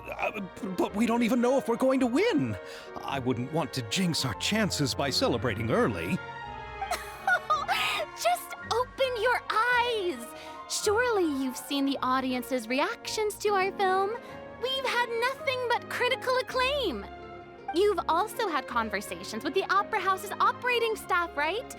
Didn't they want to increase the number of showings? With the mora you've made from the box office, you can now open your very own film company. But that's all credit to my amazing crew. You've all helped to make this a reality, so I can't be the only one asked to come up with a name. Well, give it some thought. I'm sure the crew will respect your choice. All right, but before that, Traveler and Paimon, could I trouble you to quickly pay a visit to the Fortress of Meripede? Huh? But shouldn't we stay for the award ceremony? I wanted to ask you two to invite Shavraz to join us at the ceremony. She's one of the lead roles, after all. I haven't been able to find her recently, so I haven't had the chance to invite her personally. According to the papers, the culprits of the Musket murder case will be personally escorted today by the captain of the Special Patrol to the Fortress of Meripede. Oh, Paimon gets it now. Yep, just wait here, Xavier, and maybe try to come up with a few snappy-sounding names. All right, then I'll leave you to it. Will we really win an award? Trust me. When have I ever been wrong about something like this? This is as far as I'll be taking them. I'll leave the three of them to you now. Got another errand to run? Something like that. I'm expected at a party. Now that's something you don't hear every day. Found a new pastime? No, it's just a special occasion. Shavraz! Risley! Festivals really do bring people together. It's been a while since I last had so many visitors at the Fortress of Meripede. Call it the festival spirit, I guess. Yeah, you could say that. Even our head nurse has gotten herself all worked up preparing super deluxe nutritious shakes. Just one gulp and you'll have met all your nutrition needs. Were you talking about work just now? We've already finished discussing everything. So, what do you think about my heads up, Mr. Risley? I believe I haven't yet made any promises or guarantees. But you also didn't shoot me down. Here, how about this? You could give everyone a copy of the newspaper. Perhaps on the day when the cover story happens to, oh, I don't know, expose a certain someone's misdeeds from 20 years ago? I suppose then a certain someone may soon find himself the most unlucky person in the Fortress of Meripede? While another two people will soon be hailed as heroes. Speaking of heroes, did you two need something from me? Oh, actually, we're here for... You're here to invite me to the party, right? Don't worry, I didn't forget. Ooh, then let's head back right away! See you, Risley! Happy Fontinalia Festival! And the same to you. Please, go and enjoy the festival. And the winner of the Farina Award for the first Fontinalia Film Festival is... the Two Musketeers!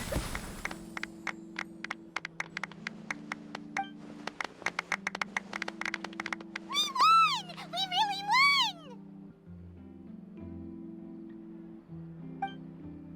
Congratulations, Mr. Xavier. We won? I can't believe it! I really can't thank all of you enough! See?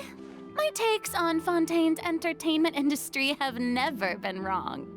Now, please welcome to the stage the producer of the Two Musketeers, Mr. Xavier!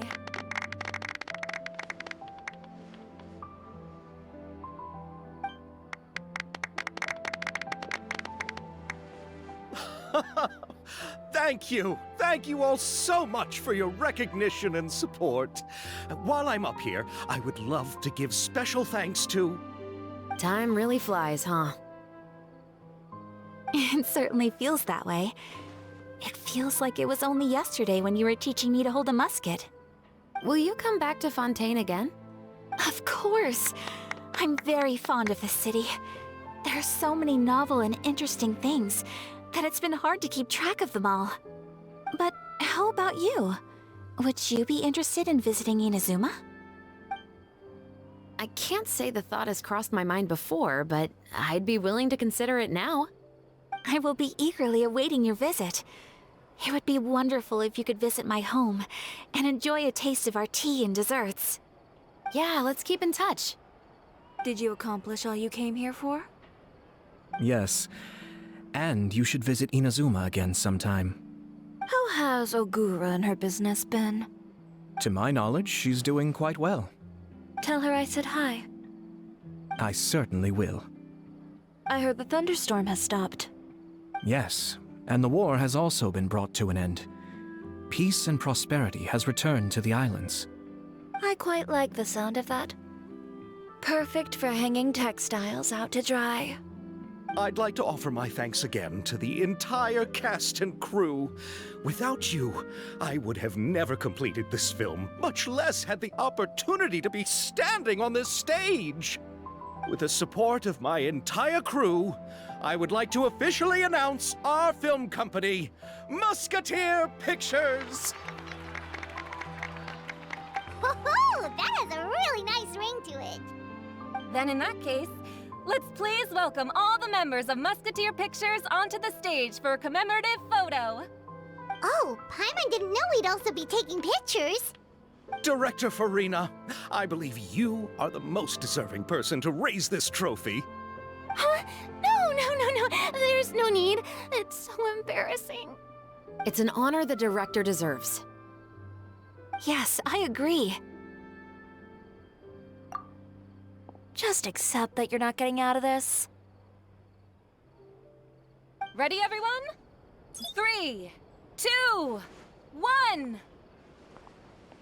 Musketeer Pictures!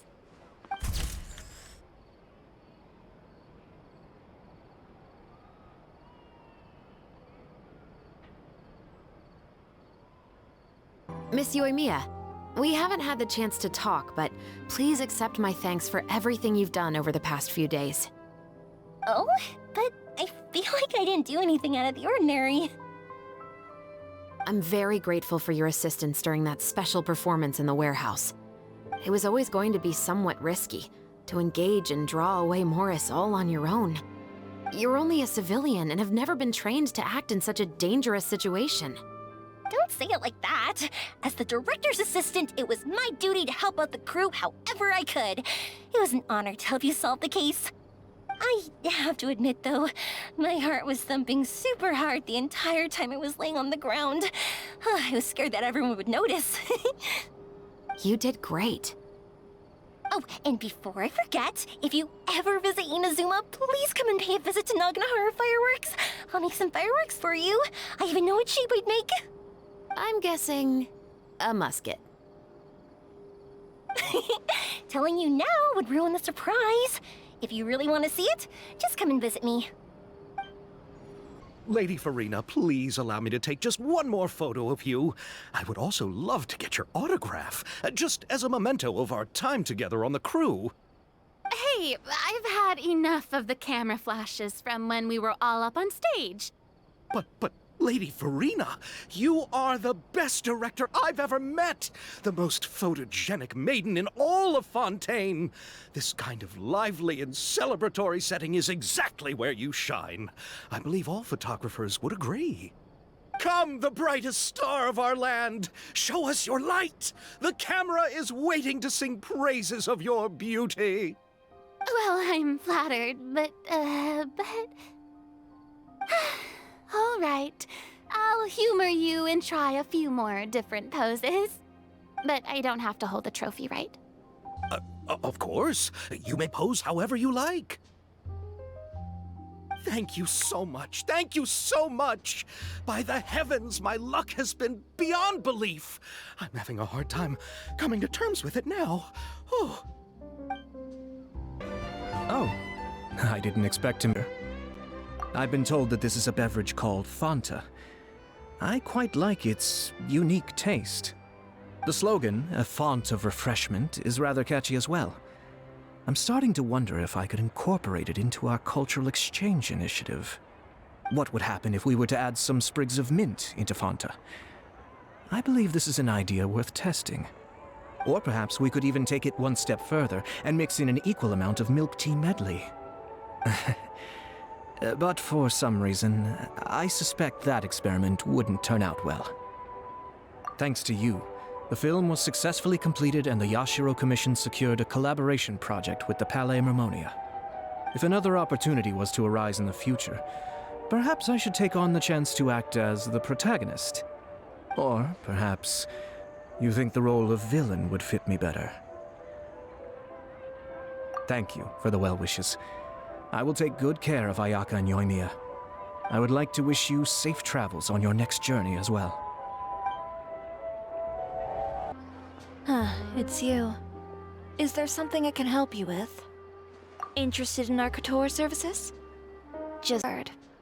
Thanks to you, we were also able to premiere the film in time. Its success has increased the reach of my brand. There's no need to be humble.